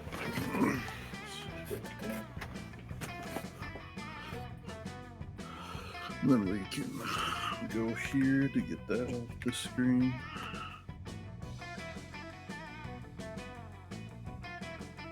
This one? Yeah.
Hello. Hello, Mellow Journal. What if we sound like this forever? Dude, me and Damien Alright. were French kissing each other. Milo, please help me. I need some advice. Closes one door, another opens. Oh, right. We both did this guy. Oh, yeah. No. Ooh. Molasses. Molasses. Molasses. Oh, yeah. Molasses. Advice is my specialty. That's not it. This is. Gotta get that southern twang on it. Oh yeah, advice is my specialty. Let's see. How about don't do anything you'll regret. But also, the only thing you'll ever get is not doing more. Fuck me. No. I need specific advice. You see, I've just been invited to attend Hell's annual Warlord and War Lady banquet and bloodbath. The W and WB and B is like a super big deal. All of my heroes will be there. Baphomet, Genghis Khan, the Unstoppable Tide of Despair, the Hamburglar. I see, and you want to make a good impression at this demonic Coachella thing. No worries, darling. With me as your bear coach, schmoozing will be a niche. Now, the best way to impress important people is to be born in the super wealthy family. It also helps to have effortless perfect cheekbones. Ah, but I'm already 20 years too late to be born into a super wealthy family. There must be something else I can try. Everyone is ready for Dahlia. How about when I get to the party, I show a polite dominance by biting the finger off of the biggest, most aggressive person there. I'll establish myself as the alpha. So hard. Dahlia, oh my Dahlia. god, no. It hasn't been polite to bite your dinner hose finger off since literal finger foods went out of fashion in 1910. As much as you love these two, they're clearly hopeless without your help. How should Dahlia impress your superiors at this banquet? Got back to it. Took me a bit, but I got back. Whenever everyone I practice most a charming contact sport, eye contact. I think eye contact. An interesting options. You're Do eye killing it. contact. You know, I actually don't hate that idea. Let's do it. Dahlia, Let's darling, do it. this might be the best chance for you to rein in that beautiful, explosive passion of yours to a semi-acceptable level.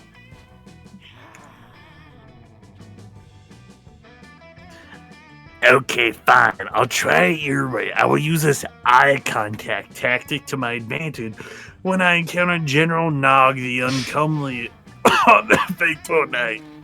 Yeah, cool, but the way you're saying that makes it sound like you're not gonna do this like a normal person. Have no fear. Dahlia. That's not true. I'm just saying I'm going to follow your suggestion on neutralizing General Nog using this contact of eyes. It will be great.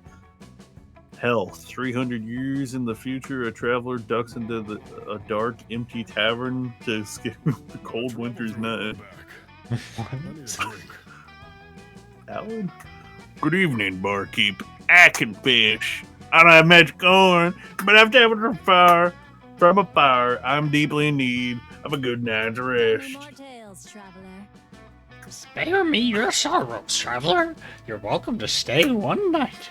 Hell, I'll even throw in a couple of hot bone broth if you pay with a good story from your homeland. What's the long story? Good story. Gather around with the old urban legend about the terrifying Blinkless one. She was terrified, blue war lady. Some even claim she was a dark spirit who descended upon the banquet for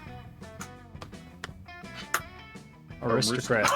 Okay, I don't know why I was having someone's problem. For aristocrats and kings of old.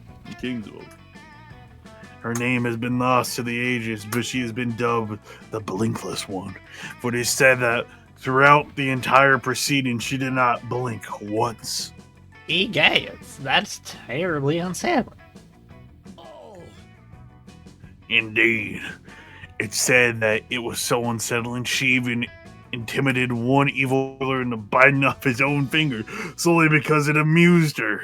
Well, surely this horrifying spirit laid a reign of evil upon the land, did she not? Actually, if she ever existed at all, many believe she may have actually been a somewhat benevolent ruler. Perhaps the Blinkless one was not evil, merely Tell me more intense. tales, traveler. You told me quite an unusual story, traveler. Perhaps you could stay a few nights instead and listen to some of the tales I have to tell. Meanwhile, in the present, Dahlia has run to practice staring out of her reflection unblinkingly for 3 hours. Yep, that's probably gonna be a disaster, but I think it'll work okay in the end. I mean, just look at Dahlia go. Yeah, look at her go indeed, but more to the point, look how happy Milo is with you. Whoa, no, Whoa, you're risen the wrong yacht. I've risen too many yachts. You've been waiting 20 goddamn minutes for someone to pass you the marshmallow bag. You finally get up and realize who's hogging it. That was pathetic. Oh, fuck you, Livy. You know I'm the best one at making s'mores. I'm better than you at everything I do. I also am better than everyone in everything. Period. Yeah, Avrari, cool. We get it. You like winning that stuff, and that's your whole character or whatever. But unlike you, I have some depth now, which means I'm not just better than you at catching these marshmallows on fire because I'm an edgy pyromaniac. It also is because I have fucking anger issues, and losing at this would really piss me off. How aren't they the cutest scrungus? Yeah, I'm talking to you, broski. I know why you're here. You want to get a taste of someone's delicious forbidden marshmallow, right? You tried judging their s'more making contest for a bit. I've been doing it for the past half hour, but I keep forgetting to give them criteria. Yeah, what's crazy is I didn't realize before why you swapped them away. Stupid as fuck. Hey, Are you gonna eat that? I think I just like eating free s'mores. Oh yeah, that's one thing, Damien. I can probably agree on. Hex's judging so far has been a total crap. that's crazy enough. But now that Scrungus is here, he can judge the s'more contest. Everyone knows that Scrungus is completely unbiased and has no ulterior motives for trying to impress you or me with his judgment. Nah, let's both be real. You definitely already know who you're gonna give the win to, even if there are objectively the 2 worst s'mores you've ever eaten. But hey, you came to camp to smooch, not to eat. So what bullshit criteria are you gonna use to get closer to the whole kissing your crush thing? Damien's s'more was perfect, at least for anyone looking to eat a s'more reduced to a charred piece of gold. Who cares about it? This one. Got a sixth sense. Fuck yeah. Clearly Scrungus understands the superiority of my survival s'more, unlike the other fuckwads at this stupid camp. Hi, speaking of, as implied, fuckwad, at this camp, what makes your stupid brunch s'more so fantastic? Because Scrungus wasn't lying. I literally cooked this marshmallow so much that it turned into a lump of coal. And we know what coal is used for, right? Cursing annoying children on Christmas Eve. I like that answer too. But more importantly, it's used for starting fires. which you can then use to make more s'mores and also make more coal for more fires. I've basically solved world hunger here and ended the national wildfire shortage. You all should be looking way more impressed right now. You are the stupid creature I ever tried to kill. I'll compete with. Come on, Robbie. So can we leave now? This s'more thing was funny, but now I've already missed the first half of this week's The Real Housewives of Croatia? Croatia. Whatever. As we already knew, Arari is a stupid snob who doesn't know what she's talking about. My s'mores fucking rock. If he means they're hard as a rock, then he's correct. Damien makes you more s'mores using fires he started with his previous s'mores. You continue to eat them because you're a simp who is willing to eat pure carbonized sugar for your spicy red crush. Yay. Hell yeah. Let's trade places. Everybody choose a song. Say your choice out loud. Oh fuck, don't look, don't look! 3, Oh, I closed my eyes. 2, 1, go. Sit pissers. What was the name? I was gonna say Everything Black. Player orders decided based Black. on an idea that how bad of an idea it would be to send this song to aliens as an intrusion. Yeah, you win that one. Yeah, I'm kind of the goat. Sit piss, sprinkle piss, spray a mist. Look, we're like 2/3 or something. Better than a Hell yeah. Go with the flow. I feel like there's some good stuff going on at the manor. You decide to get your tarot cards read while you're in the haunted manor. The wicked old lady who offers you the service said it'd be fun. The first card she flips over shows a photorealistic drawing of you flying on a hang glider directly into power line. Paragliding over a pyramid? Is that good? You ask the psychic. She wordlessly puts her cards away and vanishes into the darkness. It's probably fine. You gain +2 boldness and a fun new phobia. Hell yeah. Later, you're searching for the manor's most elusive ephemeral being of all, a working cell phone signal. But instead you find Averari and Damien playing poker with some haunted tarot cards. You'll learn from the pros. Ha! Royal Flush. Hand that immortal soul over, baby. Whatever. I never said it was my most, so I traded a hobgoblin and 10 rupees on this thing. So joke's on you. I have no control. You have no control over my. Or we can just get some bagels. Oh, he was just gonna drink it nice.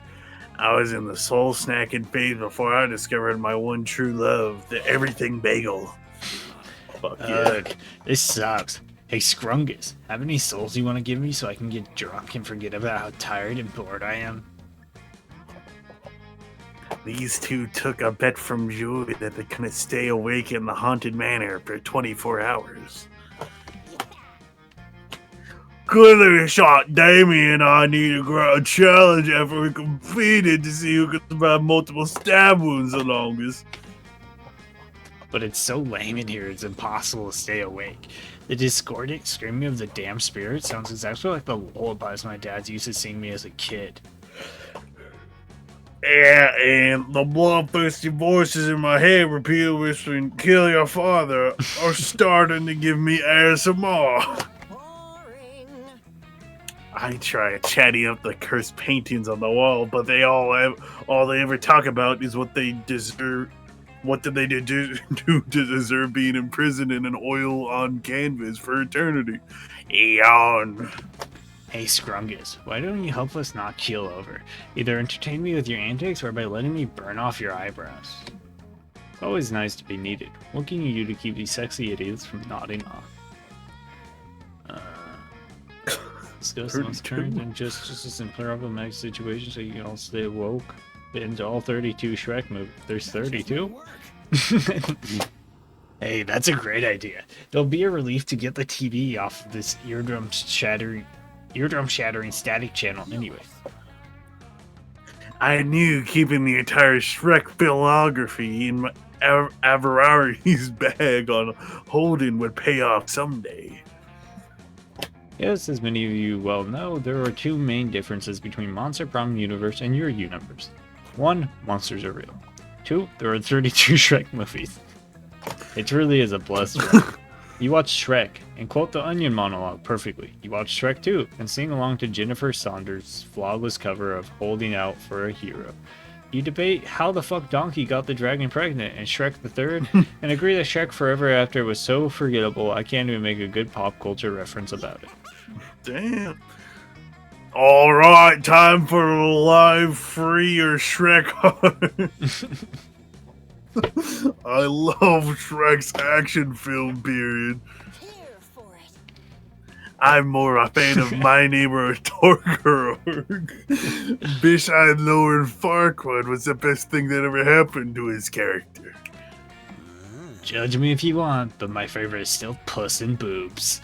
The only way to make Shrek better is by making it rated NC-17. You watch them all. Shrek Mall Cop, Shrek Noir, Shrek 27, it's just a Shrek 2, but we renamed it 27. Shrek 30, Untitled, the experimental date-is Shrek movie in which Fiona contemplates a banana for 180 minutes and vomits slime. Your all-nighter binge turns into 3 straight days of Shrek, but who's counting? Shrek is truly both love and life. You win the hell out of the bet, and at one point you even graze hands with your sexy friends while reaching for the popcorn. Woo! You gain +2 creativity and +1 fun. Speeding right along. I want to go swimming. Damn! That day at the lake, or a super soaker fight that turns into an all-out war. Enemy team manages to capture the northern section of the lake. We take a few of their members hostage and learn their empire's weakness. You lead a full-scale infiltration. Thousands of soldiers get totally soaked. TM. It's a bloodbath. After several hours, news the enemy surrenders and you get +2 fun. Peace treaty. Yay. Later you find Dahlia punching a rug. This would normally be pretty sad, but you realize her expression is a shade of sadness. You go ask her if she's okay. She's not. Oh, hi, chum. Steven. You must be wondering why I, Dahlia Aquino, am not in the usual cheerful disposition. I know you all expect me to keep morale high, as I am the unquestionable leader of this camp army of ours. You've literally never seen her as that, but you're not about to interrupt her. You see, I've been lately enjoying the many pleasures of summer as I get closer to my goal of having the best summer ever. But might all these pleasures be making me weak in the process? I've been so focused on summer when before my only season used to be conquest season. I think we all know what the problem is. It's Damien. Yeah, my whole thing used to be being Damien's rival, conquering the 8th circle of hell and all that. But summer camp has opened my eyes. Damien is like super lame. The idiot has 0 survival skills. I saw him checking a tree bark to find the nearest McDonald's. He's the silverest of silver spoons. It's disheartening. I cannot see that wimp as a rival anymore, but a healthy rival is an essential part of a warlord structure to maintain strong. I know this is because I watch all kinds of informational documentaries on being strong, such as Dragon Ball and Naruto. I think one of those was even filmed by Michael Moore. So I got worried that I would become weak by having no rival. I started punching this rock in hopes that he would be a sworn enemy, but it's not working. You tell Dolly you'll become a rival. A rivalry to remember. Nah, you're just saying that so we can build some sort of sexual... She's on to your I don't ass. blame you. Anyone would leap at the chance if it meant they'd get a spoonful of this buff, beautiful blue bod. But enemies to lover sounds like more of an... Aravati? or a joy thing. Not my jam, though. Sorry. That sucks. But if Dolly's not into sexual attention with rivals, maybe she's into intimacy, trust, and eventually sexual attention with good friends who help her in her hour of need. I just realized I've been reading that name wrong the whole time. It's like Avavi or something. They're the same letter. I've been saying Avari. Let's see. Don't even think it jump head That's first. probably into Avery. a Punch. True. That would make sense. Punch the first person crosses your path and look right at the You surpass Damon's level by, but what if you had a rival that was horrible creature met of 14 demons? That may level the plane? Yeah. Okay, I'm intrigued.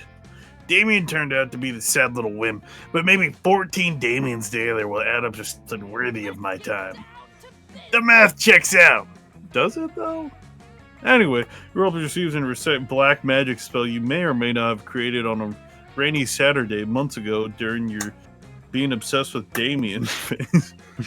Halfway through chanting, you realize you never actually perfected the harem of Damien spell, that eventually you got distracted and derailed it into, oh my god, into voraciously writing Paul Blart's spell.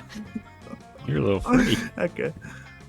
To this day, you're equal parts ashamed and proud of those old Paul Blart's 3. Molcock. But what can go wrong? Oh my god.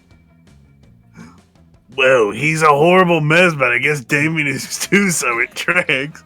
Hey Dahlia, Hey. chum, do either of you have any sunscreen? What's up, news? Well, I guess he said it for me. You already true. So, metal. Bye. Okay, I think I'm gonna look for sunscreen somewhere else. You can keep doing whatever this is. Bye.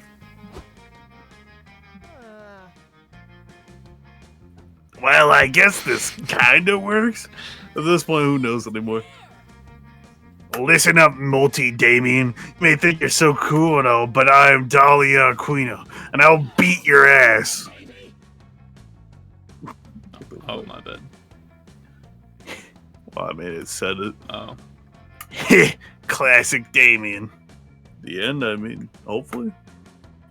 In that case, you get in +3 bonus. Woo!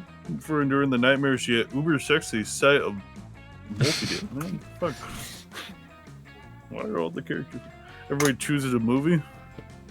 Oh, fuck. What's a movie called? What the fuck's a movie? Okay. 3, 2, 1, go. Scream. Shrek. The likelihood that thousands of Archeolog- years from now, archaeologists will use said movie to explain how society functions in the 21st century.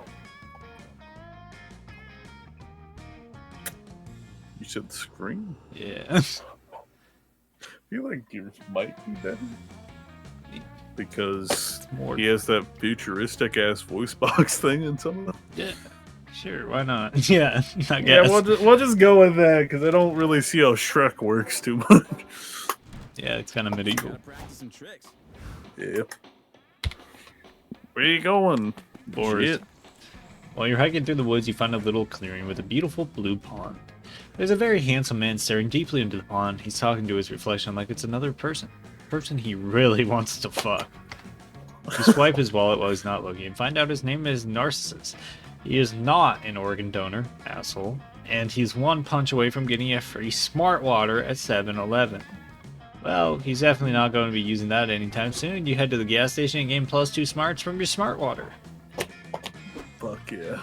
You meet up with Damien to help him with what he claims to be a charitable endeavor. Yo, I believe that all living creatures, great and small, deserve a fighting chance at life, liberty, and the pursuit of happiness. That's why I've been making these tiny magnifying glasses to give to ants. Now they can fight fire with fire. If anyone tries to use a magnifying glass to fuck with them, I've brought them the gift of flame, like Ant Prometheus. What the fuck? And you know what happened to Prometheus, don't you? Yeah, he was worshipped as a hero and the inventor of the greatest of all art forms, arson. No, he was chained to a rock. In a sexy way? No, in a horrifying torture where his liver was eaten every day way. but I assure you, your punishment will be much worse. What? Why, Camp Director Miss Weaving? I feel like I'm actually being reasonably good compared to my classic bad boy antics. I don't know what sort of behavior is tolerated at Spooky High, but this is Camp Spooky. I'm going to hold you to my standards. What the fuck happened to her face? You think it's an accomplishment to tone down the arson while encouraging it in ants? Yo. No, Mr. Lave. You may be in high school, but at the end of the day, you're literally a legal adult, and it's time for you to face consequences for your actions. But isn't that what my face is made for? It doesn't want to face but that isn't what my face is what it's made for. It doesn't want to face responsibility. It wants to face shenanigans and knife crimes and being a badass. Well, until your face learns to behave, I'm afraid I'm going to have to confiscate it from you. You can't do that. In fact, I'd like to see you try.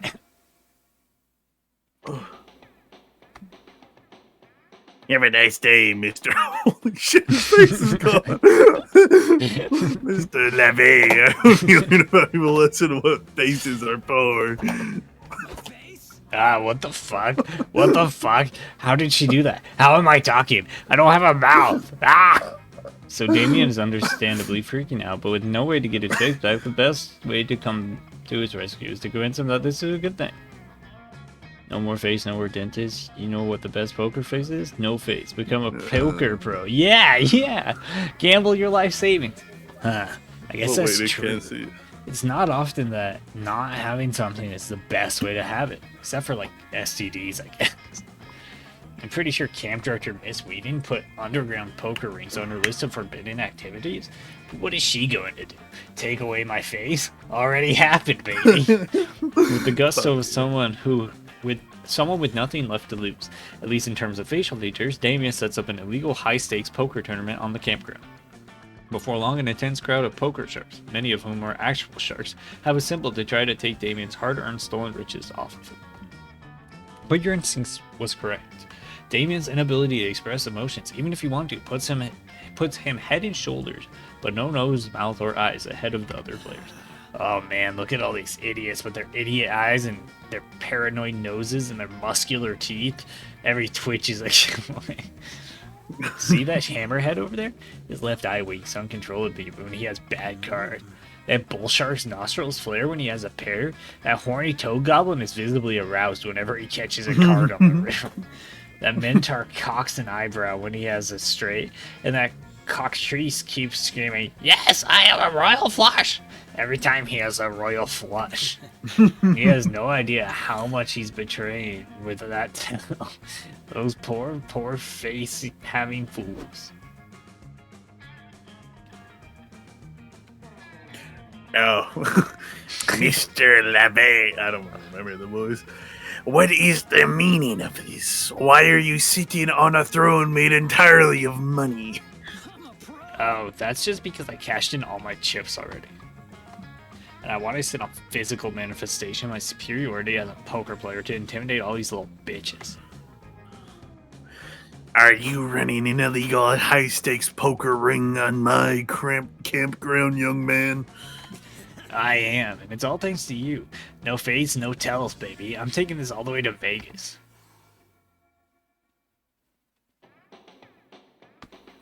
In that case, I think it's about time I restored your face to you. Your punishment is over, and I hope you learned a valuable lesson here today. My face? I don't think this is my face, Miss Weaving. Perhaps I've confiscated many faces today, and all of them look like the same to me. Like the face of moral bankruptcy. Here you go, young rascal. That's Damien. Hell yeah, I learned the most important lesson of all. There was no lesson. None of my actions have consequences. We made a fuck ton of money. I'm gonna live forever. Moral bankruptcy doesn't feel at all like normal bankruptcy, as you gain tons of money. Plus 10 money. Error, no longer a stat. Plus 2 fun. And plus 1 boldness. Let's go full throttle. Yeah, I got $10, so. Scout HQ. Fuck yeah. That day in Monster Scouts, you learned all about how to build scarecrows. It's vaguely nature related, right? You decided to take it a step further, though. You add a magical crystal and you fit in the cave last month to your scarecrow, turn it into a sentient being. The scarecrow is very grateful that he has been made alive. You take your new friends out for a soda and have a very pleasant afternoon. Then you're forced to disassemble them so the next group of scouts can use the materials. Your scarecrow begs not to relinquish your gift of life, but you're dating a monster scout first. The scouts appreciate your dedication to the organization. You're awarded +2 creativity. Hell yeah. Hell yeah. The time you have left over, you decide to attend the workshop on how to start fires in the hopes of becoming an otter. You seem to be the only one attending the workshop until the doors open and in walks Damien?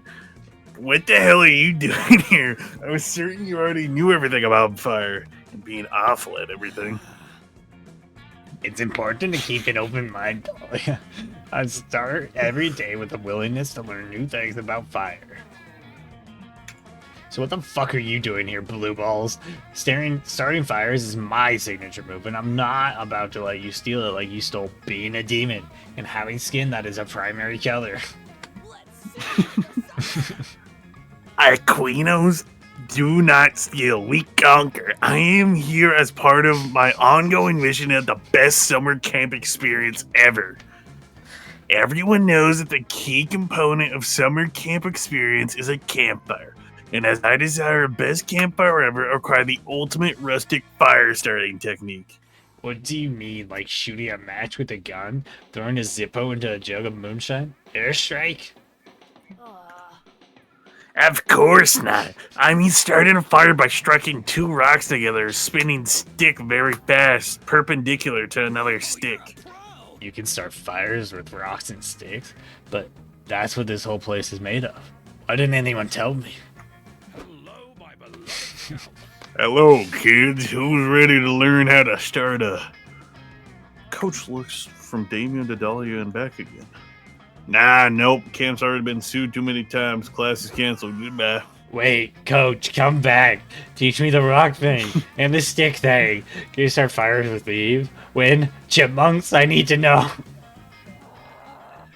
Well, too bad, you cheap bottle of mild salsa. Without Coach, we'll never learn the secrets of woodland fire starting. Unless Chum knows something he isn't telling us. Never thought you'd see the day where Damien and Dahlia are trying to look to you for fire starting advice, but you feel prepared nonetheless to tell them to. Get fired, host the Olympic Games, so someone will bring you a torch. What about getting fired? Get fired? It's crazy. Oh, but getting fired requires getting a job. Nobody's that crazy. Are you saying that there's something out there that's too crazy for even the great Damien LaVey? What? Nothing's too crazy for me. I'll get so fucking inflamed, you'll beg me to quit. Oh, you think I'm gonna let you outdo me on this one, LaVey? Think again. If you're getting a job, I'm getting an entire career. Imagine someone joining the stream. Oh yeah, prove it.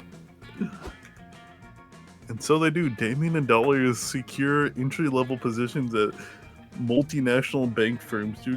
Not to be outdone, you apply for an administrative job at an insurance agency.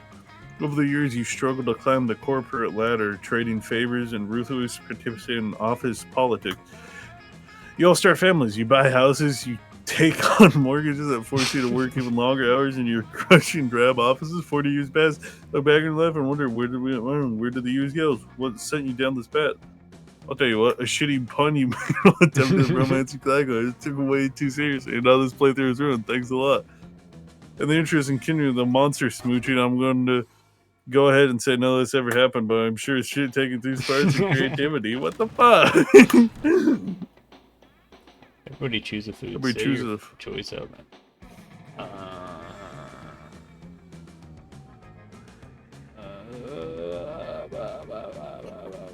Okay. Alright. 3, 2, 1, go. Confetti cake Soba. with a unicorn on top and little rainbow sprinkles with strawberry jam filling. Okay. Player orders decide which food is most likely to be accurate centering pog. Yeah, okay. Go ahead, Stebbin. Oh, cool. It was the unicorn cake with everything compared to soba. I don't know, man. Oh, God. Ooh, where you gonna sit down? Hey, this is interesting because we both should say here, but only one of us can. Mm-hmm. Well, you're roasting us more harder than you were roasted that time you wore neon Crocs to school. When you hear that, what sounds like an intense negotiation, you go I investigate. shouldn't have chose the Steve-O voice. I know, me neither. I don't even think the first time I did it was Steve-O, but the second time it was. Because you're a nosy bitch. Fine, only 1 week. I will give you a portion of the 8th circle if you do my laundry for this week. Do I get Duke Dom on it? Only if you fold afterward. Aw. And if I don't fold? Land, but no Duke Dom. What if I, KonMari, fold so that the clothes can be more easily stored in this tight camp space? Piece of hell, Duke Dom, and a crown.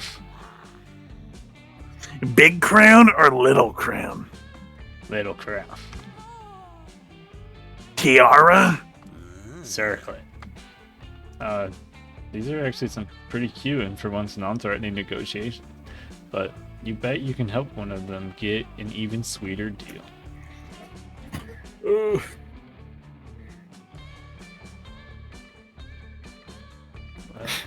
Barbecue chips.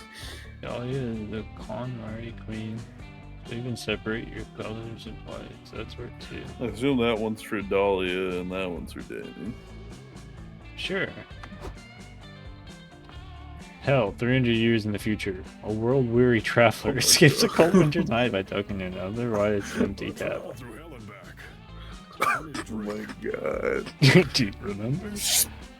Spare a drink for a thirsty traveler. I'm en route to the dukedom of Drogar, and the journey has not been easy on these old bones. My hometown. How funny! That's my hometown. I don't remember.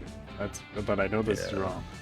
You know, once upon a time, Jadgar was known exclusively for making the most delicious wine known to anyone in hell. A wine so spicy it would inflame the tongues of the gods themselves. But Dradgar's legacy was forever changed when Dahlia the Strong came to acquire it by an epic feat of cleansing, the details of which are lost in history.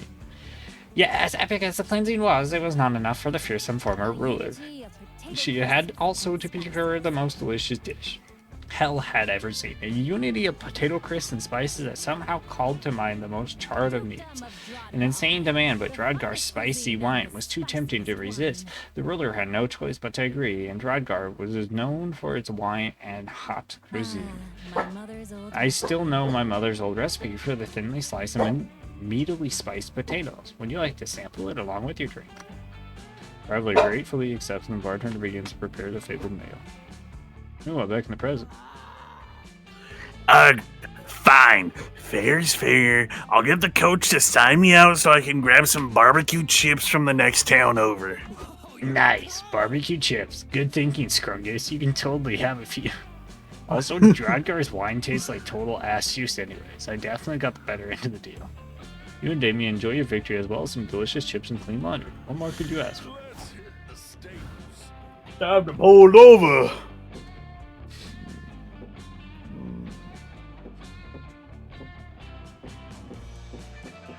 Which one of these voices would you rather do, Tess?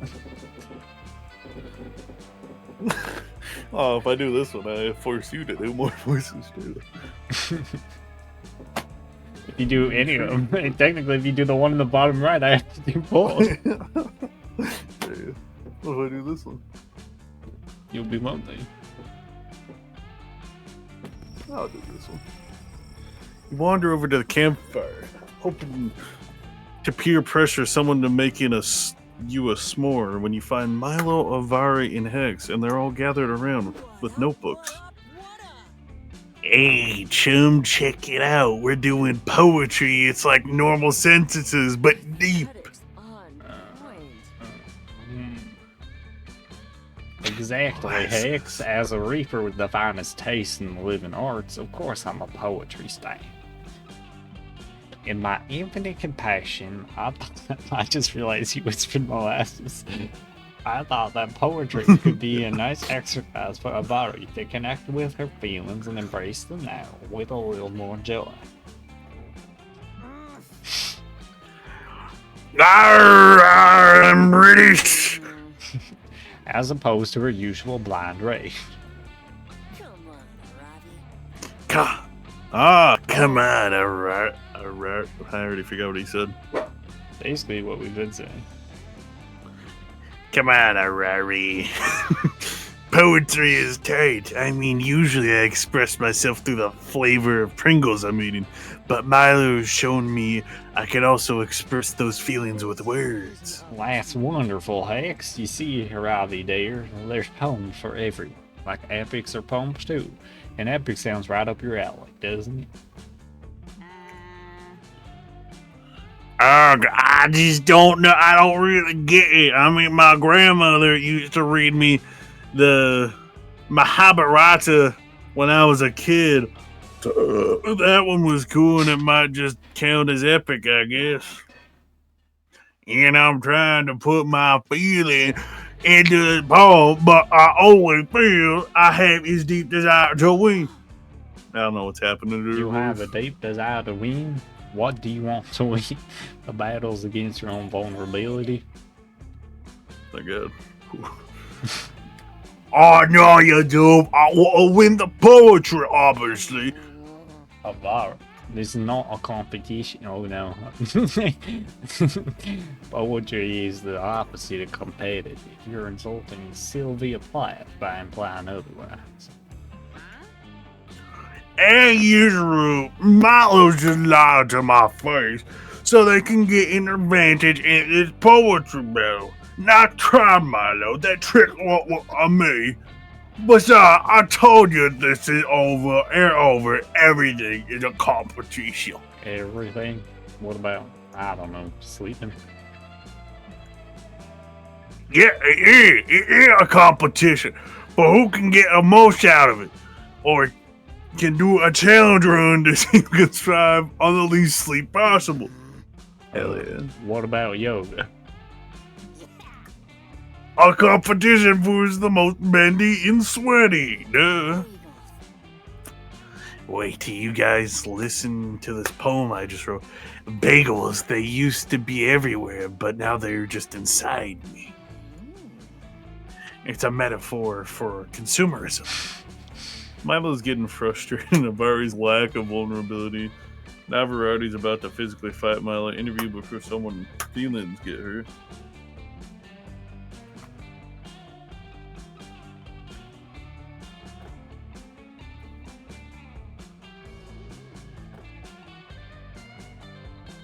Oh, Yeah, that one.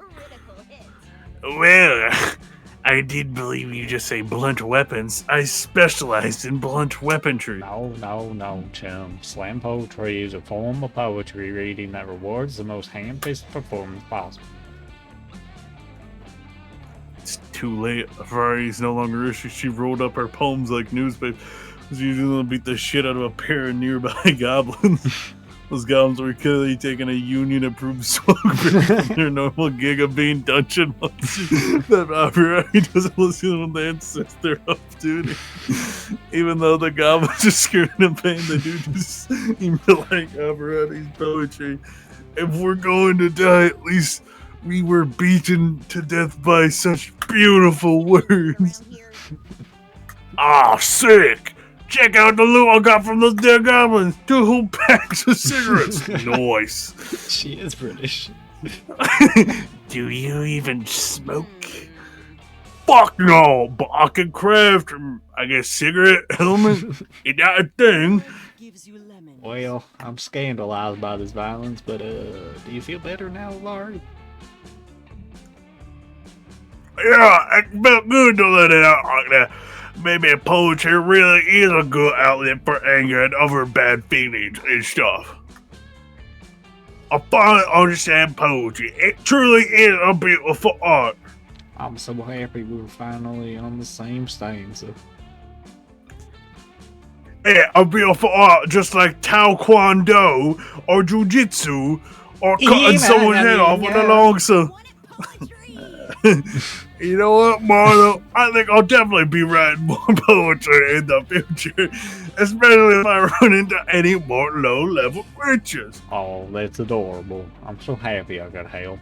And also, I was right from the beginning. I knew it. Psst.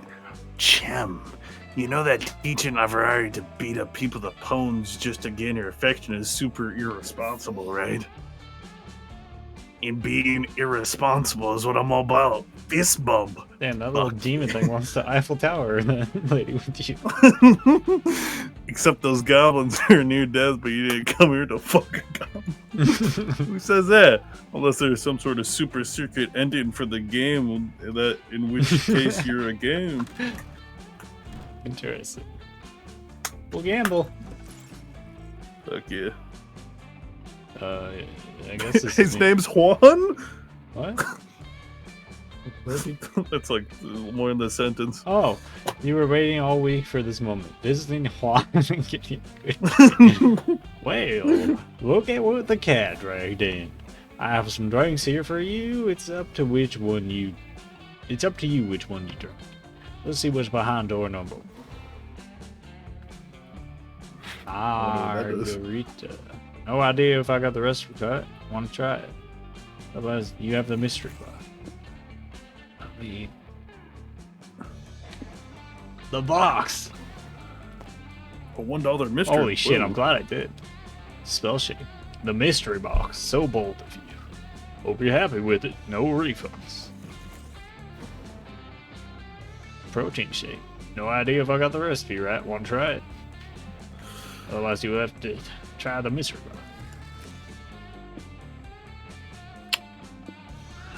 Seems like the mystery box is always better. The mystery box, so bold. Is that a heart? Hope you're happy with no refunds. It kind of looks like it. Sangria. Ah, the delicious sangria. A Mediterranean concoction with a lot of heart. If my calculations are correct, it should imbue you with the joie de vivre and charm of the Mediterranean people. Hell yeah. No idea if I said that. I don't know how much. I have no idea how much that raised it because I was looking at the wrong numbers. I think it's 2, but I could just be wrong. I could just be gaslighting them. The spell shake. I just turned a spell mine into a beverage because, well, I guess I was bored. The spell will change all your stats with the stats of a friend of yours. That's good for everything except for my charm and fun. Wait, no, I'm looking at the wrong one. Yeah, that's what I was looking at. You literally just get a shit ton of fun and charm. Say I so! can only imagine its drink version does exactly the same thing, but it also tastes like passion fruit. That's fun, right? Say so! So I have to. I need you to say so! I can't decline. Yeah. Well, A weird flavor. this is the Fucking part hate where this I'll guy. leave before you puke all over me. Ciao. Guy fumbles everything and then he just takes my shit. Hey, I had some good stats on there. Like creativity. Hey, what the fuck am I gonna do with creativity? Everybody chooses a movie, say your choice out loud. Oh, fuck, not this again. I'm already ready. Okay, me too. 3, 2, 1, go. Autopsy chained up. Ratatouille. What the fuck? What movie cast would survive the longest on a deserted island? What? I don't fucking know. Probably the fucking rats, sure. Alright, I'll take it. Hey, we're almost done. Speed it right. Drew, I think this raises my fun, so I'm going here. Looking around the lake for a private place to take a peek, you find a treasure map buried in the sand. It leads to an X in the center of the lake. You gather a crew of trusted friends, don your eye patch, and sail out there to find the booty. When you arrive, you find a tiny land with a single palm tree. You dig up a box that says open in case of a very boring day. You open the box and find +2 fun. Alright, I'm gonna grab water. Good luck. You're recovering from that interaction with Dahlia almost tramps you with her hard rock calves. Oh, Dahlia's here. oh, hey, chum. I didn't see you beyond the majestic silhouette of my own flexing muscles. I've got to stay in top physical condition if I'm ever gonna earn my FBI badge before the end of the summer. You're about to explain, Dahlia. That's a different kind of badge than she probably thinks it is. When you notice another Dahlia in the vicinity, Who the fuck is this guy? Dahlia. What are you looking at, chum? I'm flexing my quads right now. You should be looking at me. Me? Who are you, stranger that looks almost exactly like me? Explain yourself at once. I don't look like you. You look like me. Because I'm Dahlia Aquino. Rah, rah, rah, rah. You're not me. I am. You lack necessary muscles. On the contrary, since I'm the real Dahlia Aquino, the real Dahlia Aquino looks like this, and since you don't look like this,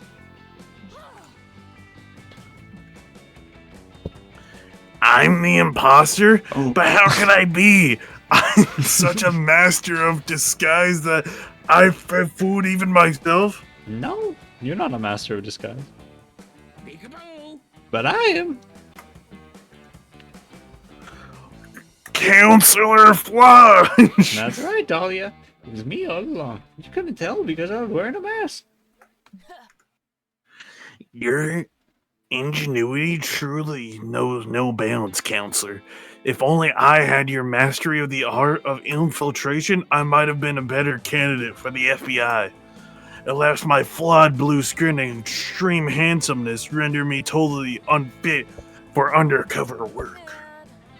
Why, I even posed as a contestant in a beauty pageant in order to stop a domestic terror plot and fun-filled romp starring Sandra Bullock. I'd likely render myself too conspicuous due to winning so hard. Please, Counselor Flodge, teach me your ways. I am willing to devote all my time to this, ensuing all romantic relationships in the meantime. What? No, fuck that. Show Dahlia you're the better camouflage shooter by suggesting somewhere where her natural assets will really help her blend in.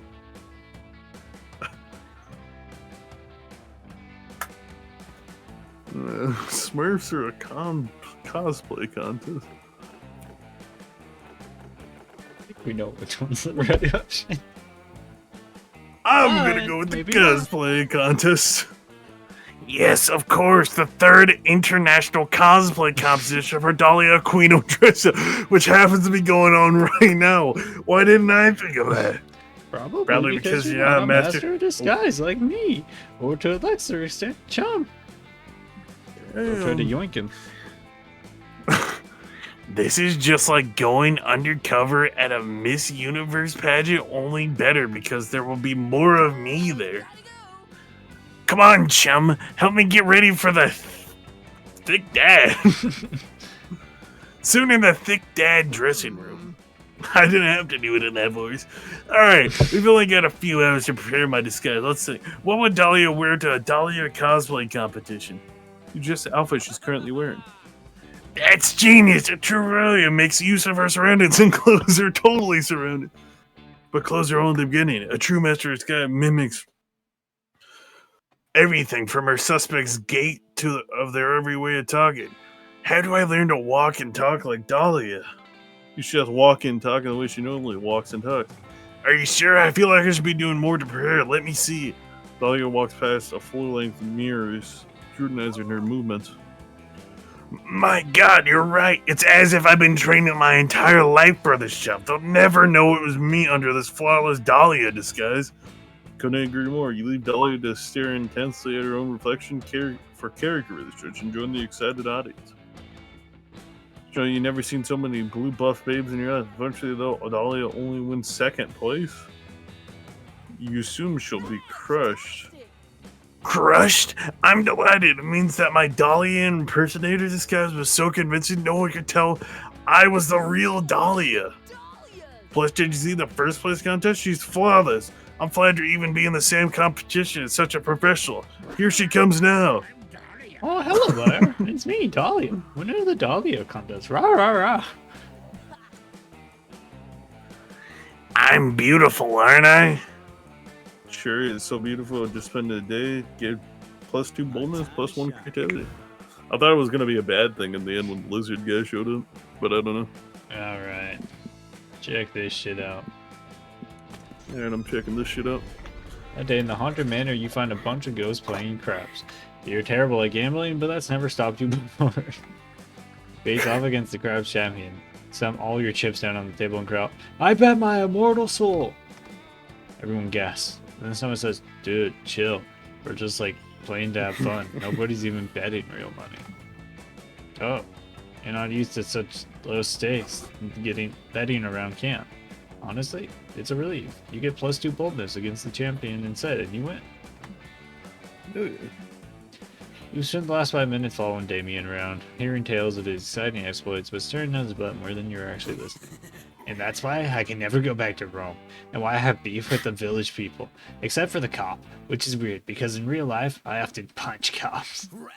Oh, I should show you the badge he sent me after I sent him a video of me singing YMCA while burning down a series of YMCA. I can never find anything in my camp bag. My dad sent what the fuck? My dad sent me with so much extra stuff that I can't imagine I'd ever need while camping. I mean, a tent, a sleeping bag, a compass. Why would I ever use any of that?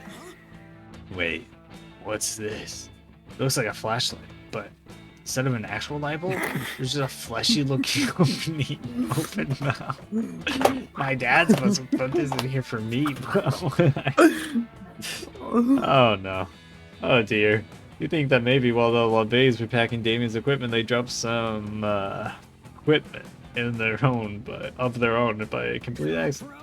Is it maybe a utensil? It has a mouth. Maybe I'm supposed to use it to pre-chew my food before pouring it into my own mouth. Nope, you can't traumatize Damien by telling me you found his dead sex toy, but you need to think of a valid non-eating usage and bad. Its mouth isn't for eating, it's for issuing words of comfort and encouragement. It's an emergency pocket. Definitely a flashlight, just a weird flashlight. It's for words of encouragement, obviously. Oh, a pocket friend. Of all the flashlight-shaped things a pocket can contain, a friend is one of the most badass. Friends are almost as metal as enemies. Damien presses some buttons on the flashlight, and the mouth begins to move and vibrate. Speak up, friend. I can't hear you emotionally validating me. Damien presses more buttons, and to your surprise, the friend does indeed begin to talk. But its vocabulary seems limited to, "Oh, yes," it screeches. Oh, I know what that means. Yes, you're happy my dad gave you to be my best friend while I'm away at camp. That's the spot! Yes, exactly. Camp Spooky is exactly the spot I'm meant to be in at this moment in time for some hardcore adventures. Harder! You're right, new friend. Life does get harder and harder as we go along, doesn't it? Wow, you really do offer some pretty metal wisdom. The sound of Boo Paul's hit song, Cover Ghoul, fills the air. It's Damien's ringtone. He answers the speakerphone since his hands are still busy with his new friend.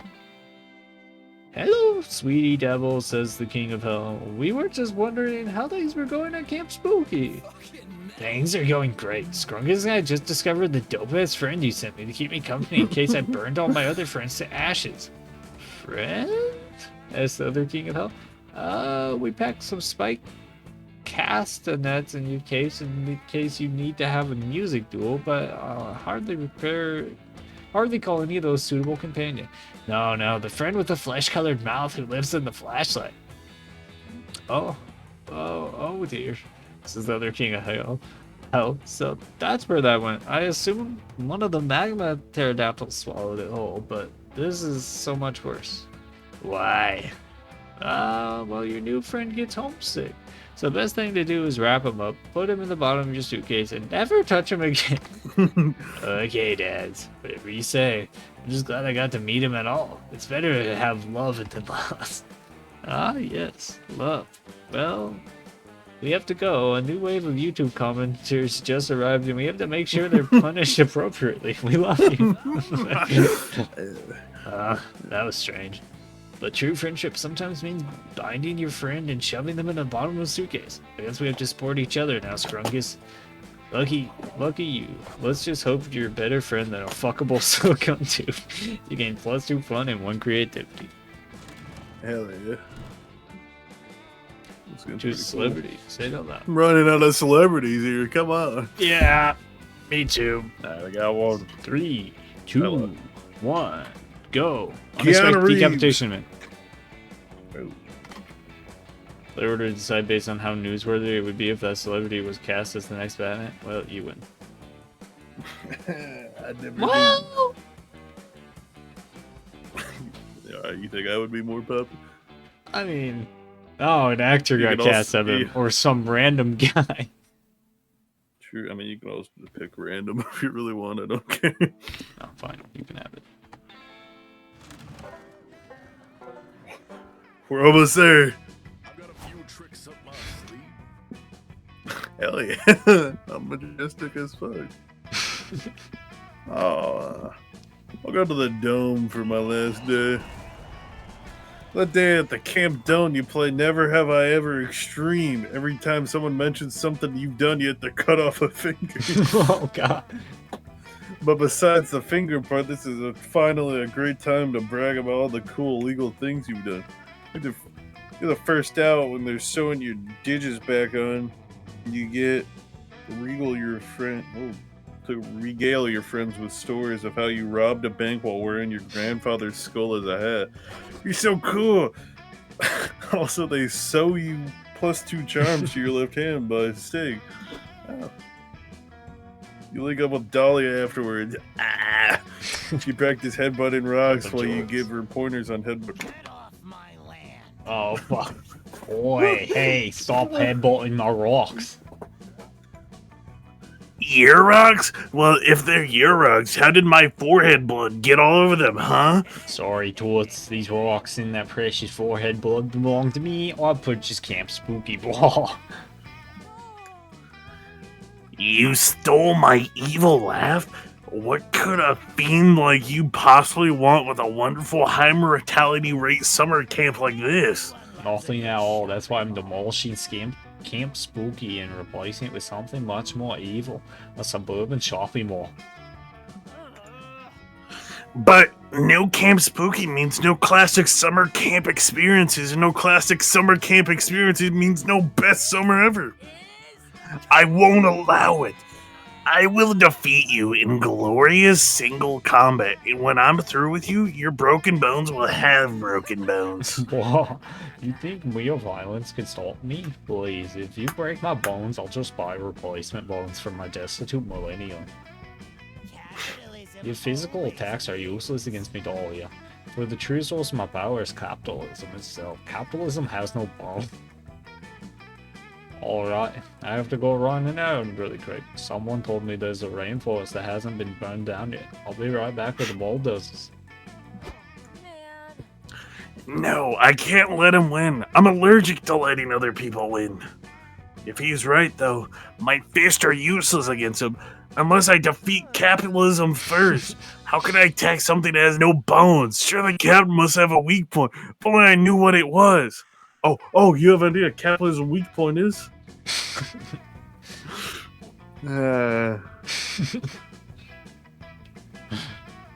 Good options. Hey, probably won't give me anything, but it's genitals. But he said capitalism has no bones. Are you sure it has genitals?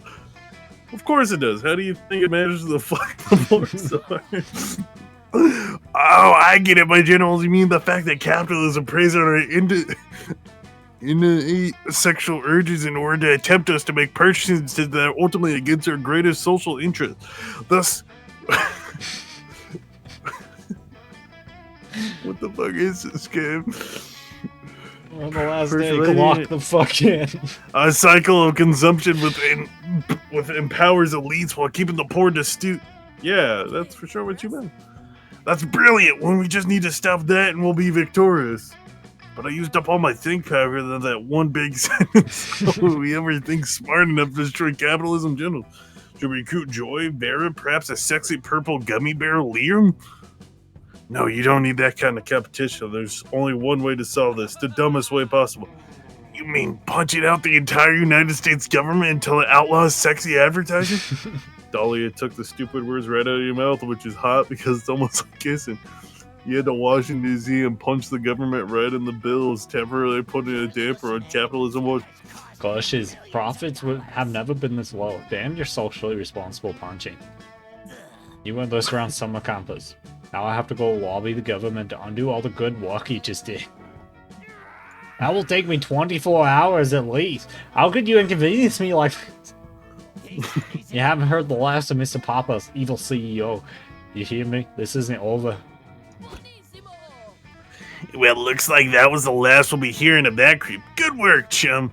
The way you punched the president was extremely attractive. Nice! You've been working on your sexy executive punch for this reason. You get +2 credit and +1 boldness. Alright. One last visit to Gotta the lock woods. While you're hiking through the woods, you accidentally step on a pile of leaves covering a massive hole. It was a trap. An evil goblin hunter. Or is it a goblin who hunts? Or someone who hunts goblins? You'll never know, appears. They were the one who put the trap in there. This is it, you're done. You get ready to embrace death. But the goblin hunter only sets the trap to get someone to help them do their math homework. They'll only let you leave if you help them. You don't have any other option here. It's a bit boring, but you actually learn some useful calculus. You gain +2 smarts. It's taken a lot of time and effort to convince Damien that you're a real piece of shit, but all your hard work has finally paid off. You've been spending more time together as of late, and today you've had a marvelous time building a model train station out of fire and crimes. Crimes. Yeah, I know. We're walking behind. I was confused. Alright, one last tiny felt tree at the picket fence and petty larceny by crossing sign, and it should be perfect. There. Good stuff, good stuff. You're a pretty rad person, Scrunkit. You know what we should do? Leave behind these tiny felt trees, find a real tree, and stab it repeatedly. What? Take Ollie with me. Where?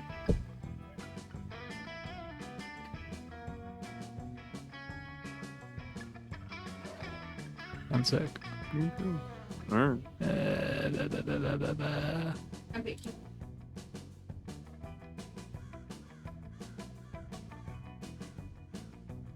Oh.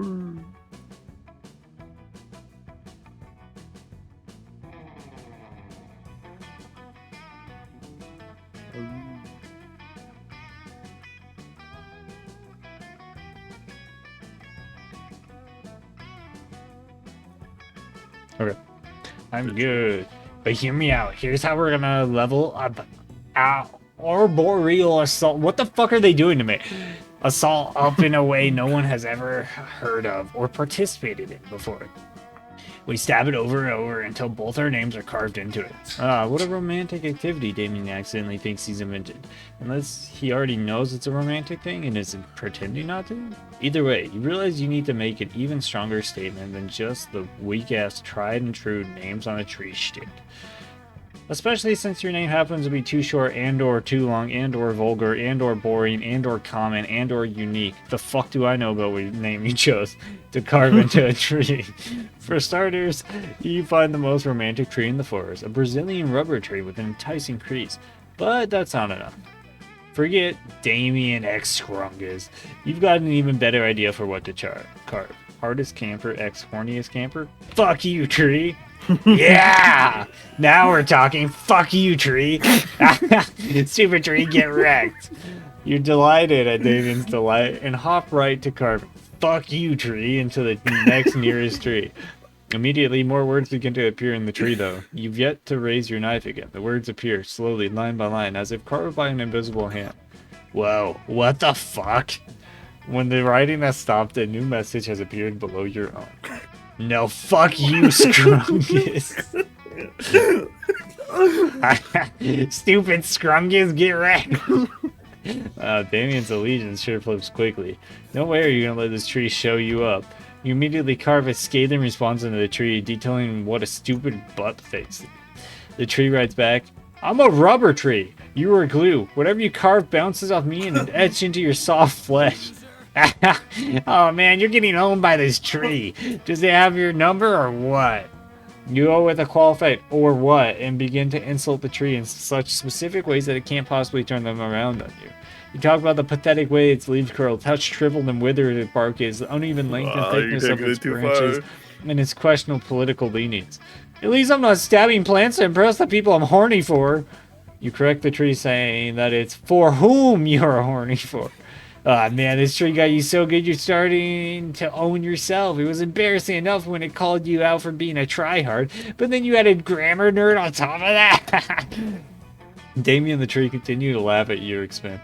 The tree laughs by manifesting the words ha ha ha on its bark. Damien laughs by stabbing you. You lose 2 fun and 1 boldness. What the fuck? We got his ass kicked by a tree. I really did. Whoa. Oh, who will be your summer love? You can pick yourself?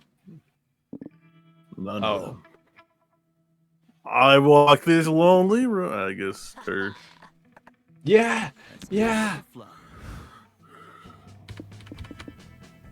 Thick off one. Yeah, damn, I got a chill ass skateboard. True. You finally gather the courage and ask your beloved to watch the meteor shower with you. You want to be my summer fling? No way! You know I'm Prince of the 8th Circle of Hell, right? It means I gotta follow a ridiculous number of royal customs. Thing is, one of the customs is the prince should never, ever date someone who's lame and ugly. What the fuck? Oh God, Being a royal, am I right? The sharp pain of rejection. It hurts. But 55 years from now, this has turned into a silly story you tell your grandchildren. They don't say a thing, of course, because they're fictional. They're not real. You never had grandchildren. You remained alone all this time since you lost your shot at summer love. You're alone. You'll die alone. And you spend your days telling stories about summer camp to some imaginary grandchildren. Yikes. Oh no.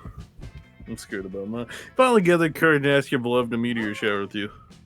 A summer fling between you and me? Ah, yes, a summer fling, essential part of and the best summer ever. Look, I even had it on my list. Almost forgot. No. Good catch, chum. I'm glad I have you around. Let's check the summer fling off my list together. No! The last day of camp was dreamy. I got the trophy for you and Dahlia. Yeah, I got the trophy for you losing. Oh. You and Dahlia spent hours trying to get as many Monster Scout badges as you could before the meteor shower. You got bad for learning how to tell apart black-footed weasels from black-footed albatross. Dude, I fucking played this shit for 3 hours just to get cock-blocked by a tree. You got a bad for helping coach with a very difficult crossword. You got a bad for learning 15 different ways to kiss. When the meteor shower started, you already learned a new badge in secret for falling in love with a buff, beautiful woman. What the fuck? Woo! See, there's 25 secret endings? There's 1,196 total outcomes from events. We can't end the stream till we 100%. We got 600 summer memories. What the fuck does that mean? Before we knew it, those weeks were gone. It felt like a hot minute, and it felt like an entire lifetime.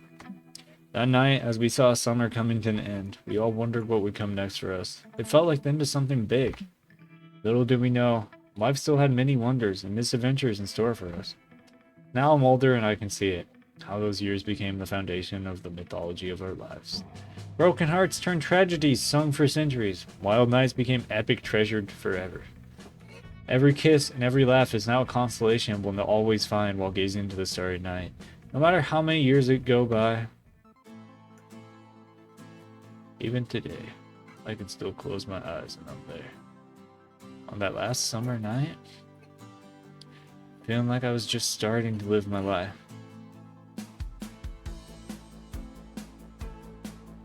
with all my friends around that campfire. So young and unafraid. And so ready to start.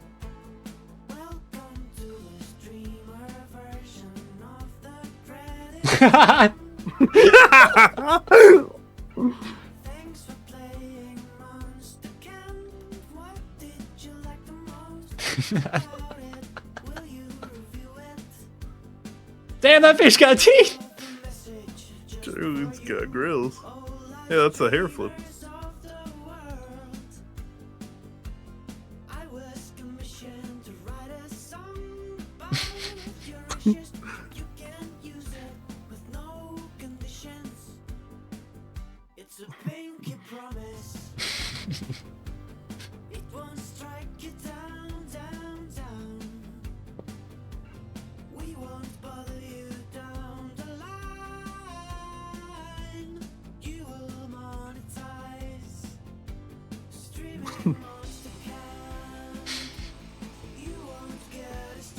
Damn!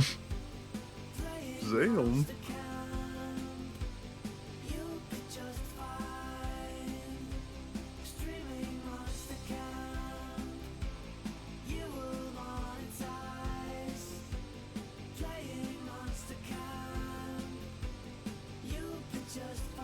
What?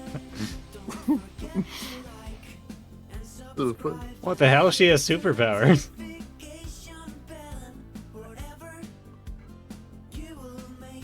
I'd say that's probably my favorite character. Yeah. Should've rizzed him. Yeah, British, and she murdered goblins with poetry. Yeah, he's throwing it back. Maybe that's me.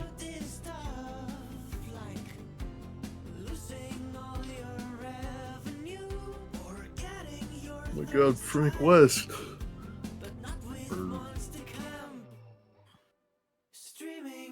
God, this whole song is about not getting strikes. Yeah.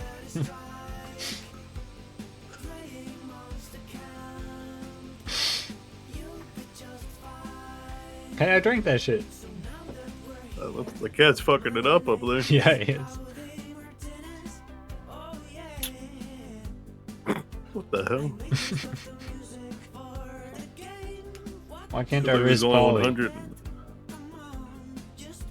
Damn. I don't know. She got spells in that booth.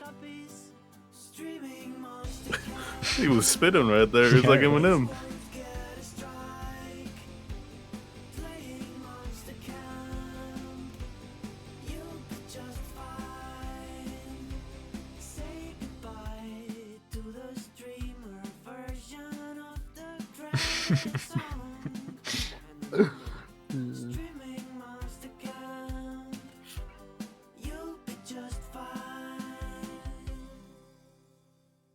Damn. What a banger. You know that like Barrett? I mean, You are if just that on the- song was Coffee Go beats five to relax beats. the study to. Did that say low? Am I drink. fucking stupid? what the hell is Meta Shop? Gotta find Oh out. my god, you can buy stuff. Hey, it's Oh, me, the there's narrator. the clothes. I mean, the Meta Shop company. The first time, little shop. Don't worry, explain how it works. We trade summer memories. Every time you encounter a new event, outcome, secret, and your special thing amounts again. Trust me, you'll know when you see it. Memories are just finishing game, so don't feel pressured. You can spend your memories to unlock the tutorial guide, new outfit pack. There's a tutorial guide? Basically, you can just unlock more shit here. Gallery content and drinks, which you can access in Quants-free drinks during the drinking game mode. Monster Camp truly is the gift that keeps on giving, isn't it? On top of that, if you've already played Monster Camp before, you'll get your corresponding summer memories retroactively for what you've already achieved. Aren't we nice? So what are you waiting for? Either buy something or get busy playing the game. Look at all this free You stuff. can buy like concept art here too. Modiest playable character. Who's that?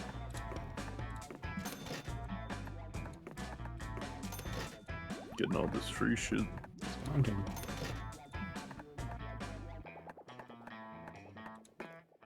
Where do you see the playable character? It's the bag at the very A fridge start. playable character. Gotta get 1,000. Damn. Maybe I I'll don't just want to save spend it. anything. Drinking game mode. New drinking game mode. Free drinks, and it comes with some basic drinks as a special promotion. Those are like the main things I'm interested about. Yeah. And then the rest is like concept art. I guess we gotta run it back. Customized game. Oh, trigger filters, drugs, toilet humor, too graphic, horrible people, monster prom references, Damien B costume. What? Sexy, super sexy. Don't know what that means. Allows I'm gonna leave it same on seat super character selection. Sure. Oh, so that's what we should have turned on. Yeah. Outfit packs. Default, winter, circus extravaganza, maze man, fantasy, sci-fi, Victorian, monster prom, classic monsters, back to the 80s, yeehaw, cat pack. Extra character packs available. Modius from Helltaker. New. Oh! Oh, you can turn on all the That's who outfit it packs. was. Yeah. I'm just gonna turn on the cat pack as well. 'Cause I think it will just randomly put on their outfits. Yeah. So maybe I'll turn them all on. Damn, all this stuff makes me want to play it again. I mean, I feel like we could play it again, but I don't know about streaming it or something. And like reading everything. I don't mind it, it's just maybe not the longest mode. Yeah, not the Steve-O boys. You know, I don't feel that bad after it, to be honest. Hey, look, I got something from my gallery. It's you getting flipped off by Damien. Yeah, I have a lot of stuff in the gallery. Oh, you talking about the ending? Yeah. Oh. Fuck, I Oh, clicked yeah. the It wrong literally is Modius. That's kind of cool that they got a Helltaker character. Hey, you know, there's 14 pages of characters.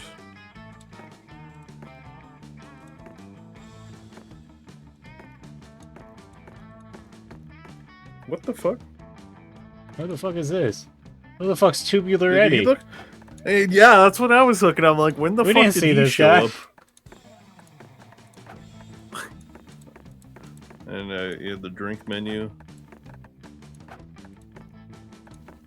items. Oh, wow, you can unlock a lot more Fuck items is too. Modius? You don't know who Modi? Are you looking through the variation thing? Huh? I'm like, are you talking? I mean, if you're looking at the ending thing, you can go through all the characters and see her.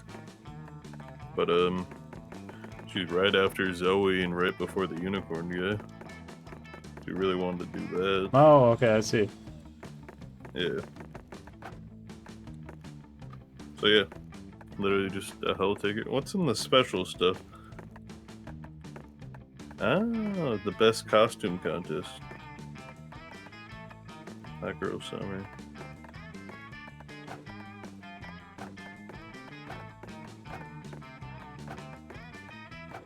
Yeah. Shit's pretty cool. Oh my god.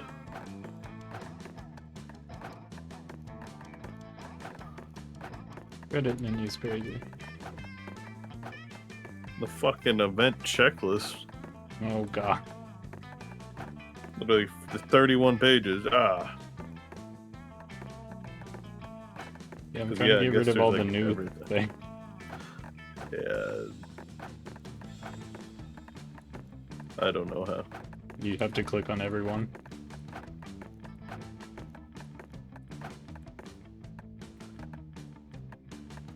So the costume contest was a special thing.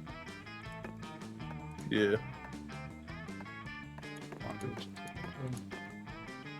Lots of stuff.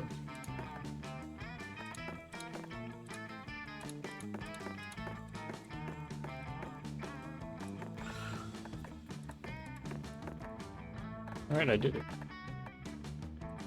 What's my goal?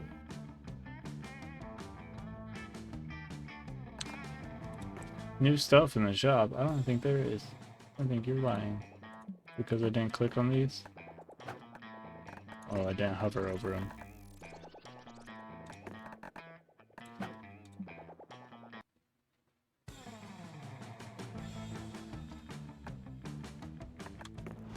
Damn.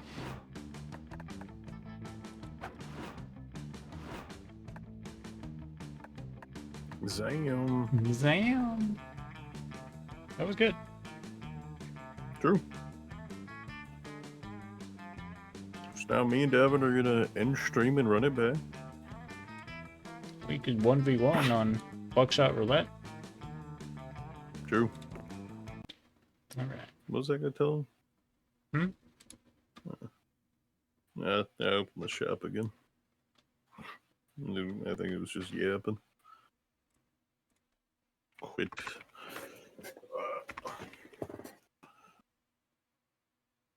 Yeah, that's a Why are there two pretty good Buckshot game. Roulette categories?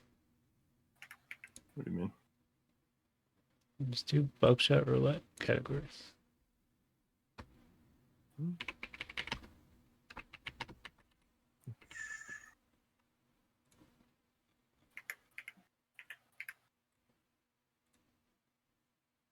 Assume this one. What the fuck? I assume it's the 2023 one, And but it also says it's on consoles and stuff. But it might be on like Xbox and not like PlayStation. oh, it's so loud. That's not bad. Alright. Kind of some lo-fi ass beats on this menu. What the hell? Host a table. Invite friend. Oh, I didn't find the lo-fi in the game. Oh yeah, so what I noticed is it looks like you have to use the things to unlock it. Like all these starter items weren't in like the items tab. So I assume you can get that drink now when you play the game, but you couldn't get it like before. I assume it was a drink and not like a music thing, Oh, that would make sense. but I don't know. I don't actually know. Makes me want to go back and play Monster Prom though. I want the platinum, but God, that's so much of that game. What the hell? Huh? Mine's like waited for players. Whoa. What the fuck is this? Holy shit, that's him. With the guy in the trunk? Oh, we're going You'll to the see. window. Whoa. Wait, that's a levitated man. The fuck is that? Oh yeah, there's also extra items in multiplayer. What are these? I got everything that I know what it is. The fact that it's 4 player is crazy. Whoa.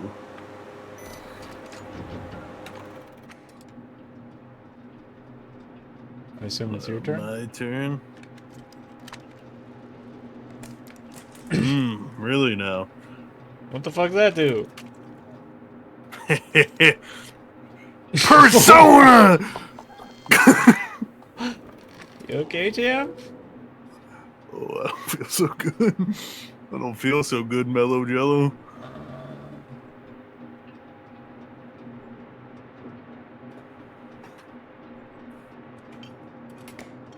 I shouldn't have done that. Hey. That was mine.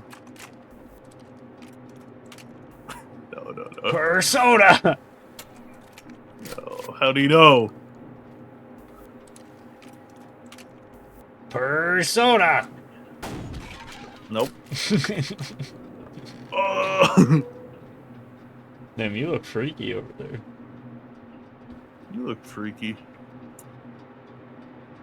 Is it my turn now? Yeah. I forgot what show we're on already. I know. I shouldn't have. I meant to use my beard, but... Well, this is a blank! This is crazy. Man, this shit's ass. You just keep shooting yourself. That ain't good. I think that was a speedrun loss. Damn. Well, Look not at all my this fault. money. It's four lives and 2 blanks. The fuck? Am I gonna be a bitch and just shoot at the other person like you? Yeah. That's why you're a bitch. Oh, my beard!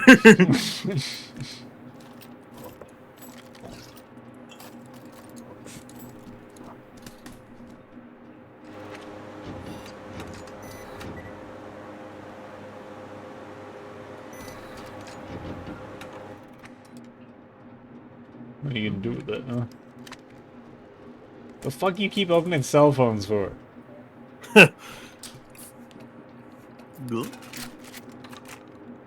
Well. Damn! I forgot That shit was made out the of numbers. butter. Oh, does that jog your memory? You never guess what that one is. Whoa. Yeah, that thing comes off like butter. That's what I'm saying. What the fuck are you doing? Kids. Put that away. This will give you cancer, you know. Then why is it healing me? Mine needs chill as fuck. The fuck is that? I don't know what that is. Oh. Interesting. I got a strap for these ones. What the fuck is the phone? How do you keep getting phones?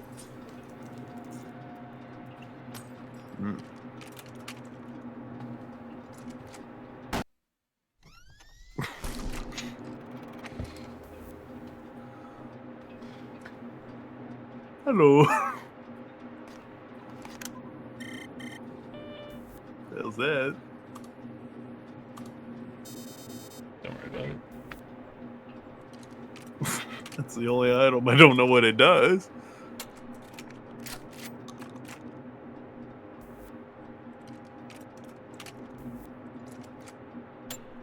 Oh. Ah.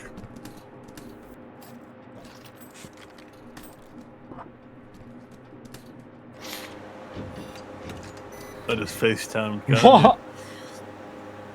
Damn, give us something. Ah, skipped your turn. What the fuck? Shake that shit up. It's Not even gonna look. No look, no noise blinker challenge. I think I know what the next one is.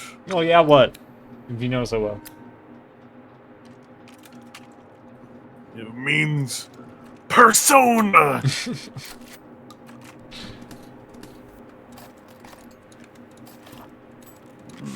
Damn, I'm stacked over here.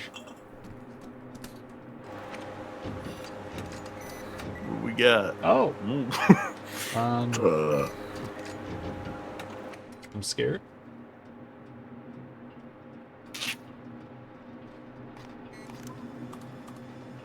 The fuck are you calling? Oh, you're skipping my turn. Oh. No. Give me like that. What the That fuck? is so fun. I'm never gonna know what the fuck that thing does.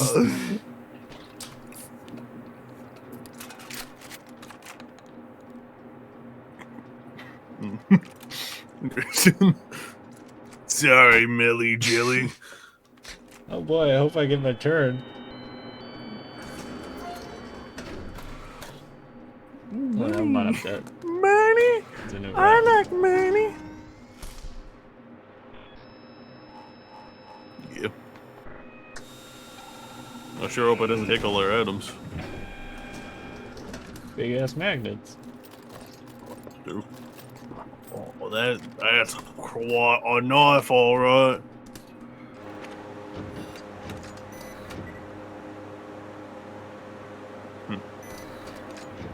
Thinking what I'm thinking? Yeah.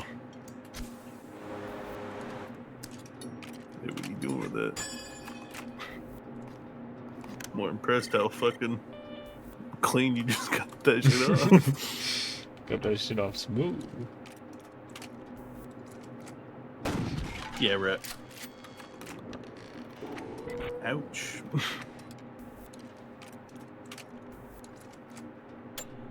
Yeah, right. Well, Dipshit.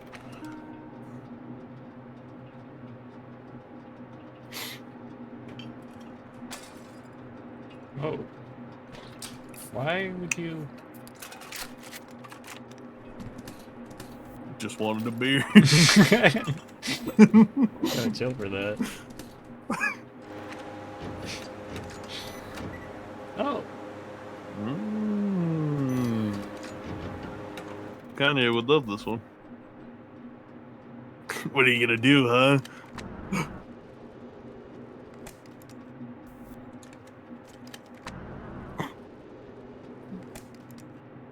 Who you rizzing up? Picking out your yacht for the Rizzler. You're so skibbity. No phantom tax. The guy at the fucking roulette table just says that to you. Nah. I'd win. Edwin. Oh yeah? Well, that one's a blank. Shit, he's right.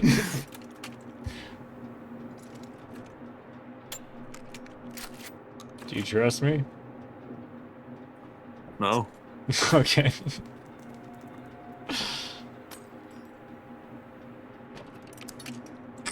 Yeah, that's a blank, right?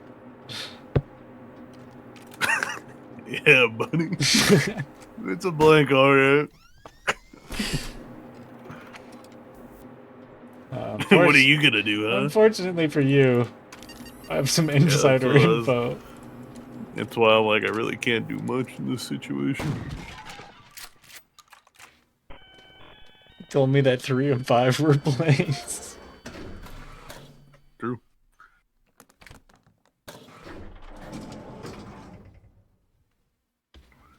What a FaceTime Kanye. There's an airplane. Like airplanes in the night sky. I did the most damage. You had the most deaths. You're the chimney. The chimney. You're also the least careful. Least careful. I'm That's 'cause resourceful. I'm the goat. And the wealthiest. Oh. It's me howling for my pack. This with 4 people must be crazy. Yeah, I assume you can shoot left and right. Hey, dumbass. Oh,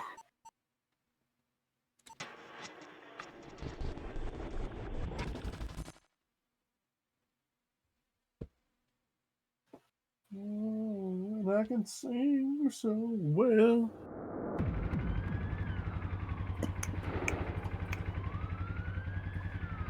Now, this place during the day looks way different. Yeah, it did.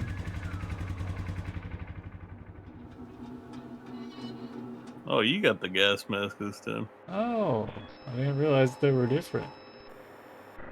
Yeah. Do I just have like the welder's mask thing? Yep.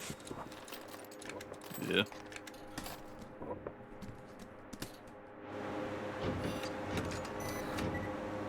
Huh.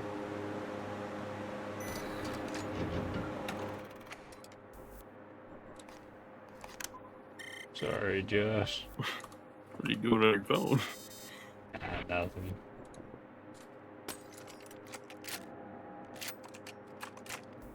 You wouldn't happen to be cutting that off. Persona!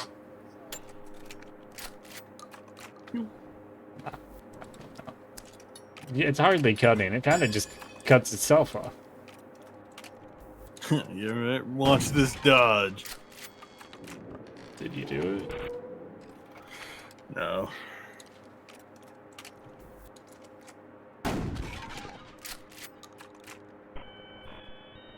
That was cool. Yeah. Kind of fucking sucks. Skip the turns, got overpowered. Yeah.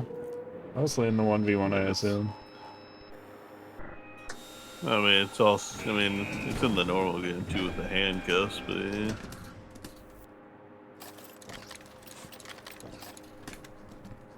The fuck is this?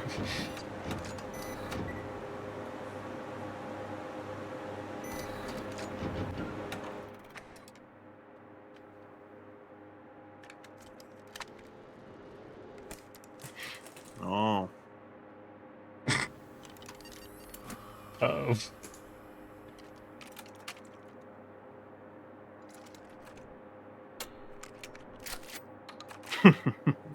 How does he do it? Fuck you!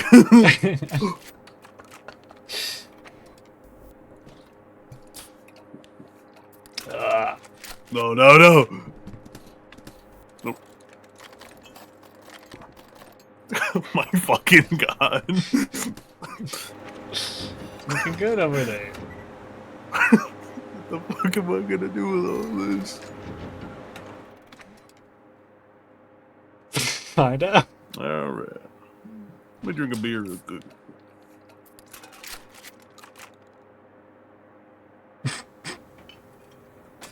You know what I could use? Yeah. Another beer. Not what I thought. Oh. Interesting. That means this one's the blank. Oh my god. I'm putting top of myself. Alright. I sure hope he doesn't have a cigarette. No. Oh my word. The loathsome dog eater. Nah! Oh man, I felt like some guy just shot me.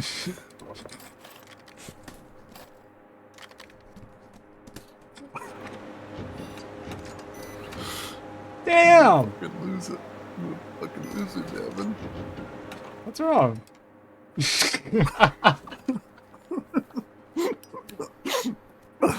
Alright, so Nah, the you first and me one's both. obviously love. So we We're swapped both this getting to a fucked blank. over here. Yeah, this one's obviously a blank. I do not think it was a blank. Let me check this out. That one's a blank though. Yep.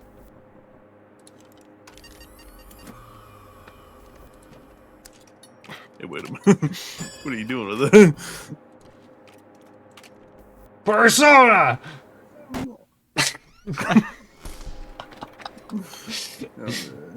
I don't remember anything that's happening. Sam. What? What do you mean? What do you mean? Alright, now I have no idea what the fuck's in here. I'm fucking crazy, Devin. I'm fucking crazy. Alright, oh, this is probably a live or something.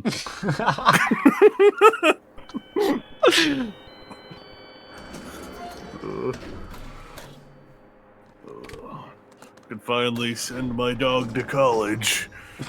Yeah. Only if you live. Yeah, right, I'm about to get 3 converters. Watch this shit. Converter! Converter! Oh, shit. You didn't get a single converter, you liar. No. What are you gonna do about it? Oh.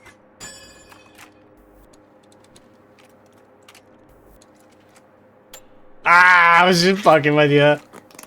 Ah, he was just fucking with me. Oh my god. Just watched a man kill himself in front of you. How do you feel? Ah, kind of like this. Joke's on you, though. I have a cigarette. Oh. Hungry boy.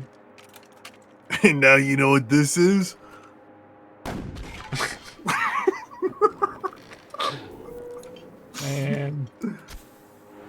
Fuck How you. about that?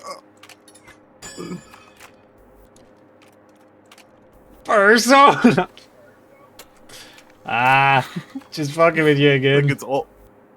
I think it's only blanks. Oh, you're telling me this is a blank. No.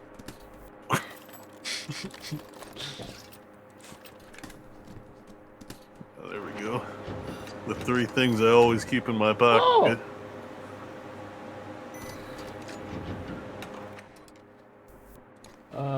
I'm gonna skip the turn of the guy to my right. Oh, it won't let me. Skip that guy's turn. Smoke one of these. You know what? Made me kind of thirsty. Oh, my dude. Oh. You know what that Interesting. means? Persona!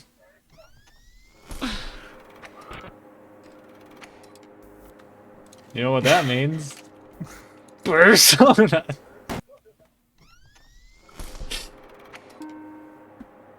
Yeah, I what are you gotta gonna get do, my huh? dog to college somehow. Just made that into a blank. But now it's my turn.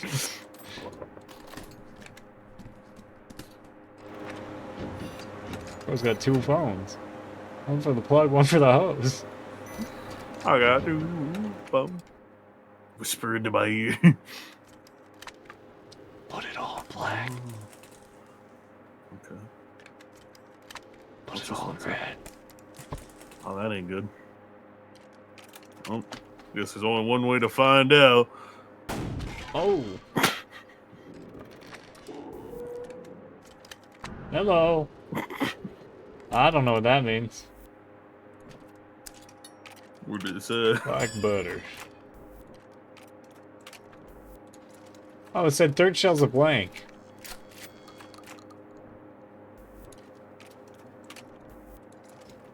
I don't think that's right. No, it's not! Shell are we Because on? it's the third. We were on the. So it would be the third shell from, like, I think the amount in the gun. Oh, not the third total? Because mine told me third shell was a live round and Oh. the fourth shell was a I blank. got you these earlier before we got T-Bone. What in tarnation? How does And then he we just do left it? them in a car. Yeah, this Don't know what the chimney means. it means you probably smoked the most. True. You were the least careful. Yeah, you didn't did just have to go start there. sawing it off and shooting yourself. Had someone else coming in at the exact same time and got it figured out halfway through my drive. Oh, nice. It's like, yay. Oh. Morty. Well, what now? I don't know. We're just like animals.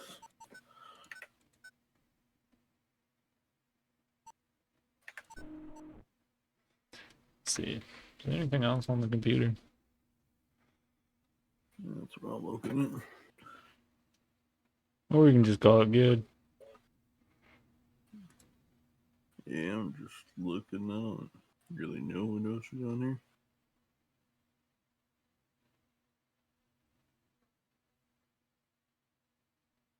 Because I know most things would take a while. Yeah. Chad, I think that's good.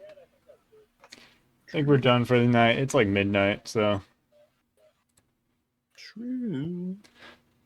And I owe it all to you. I think the only person that showed up was Logan. So thanks, Logan. But other Oh, than wow. I had Kara and Zoe. that, yeah, Kara just hates me again. Yeah. All right. Bye-bye, chat.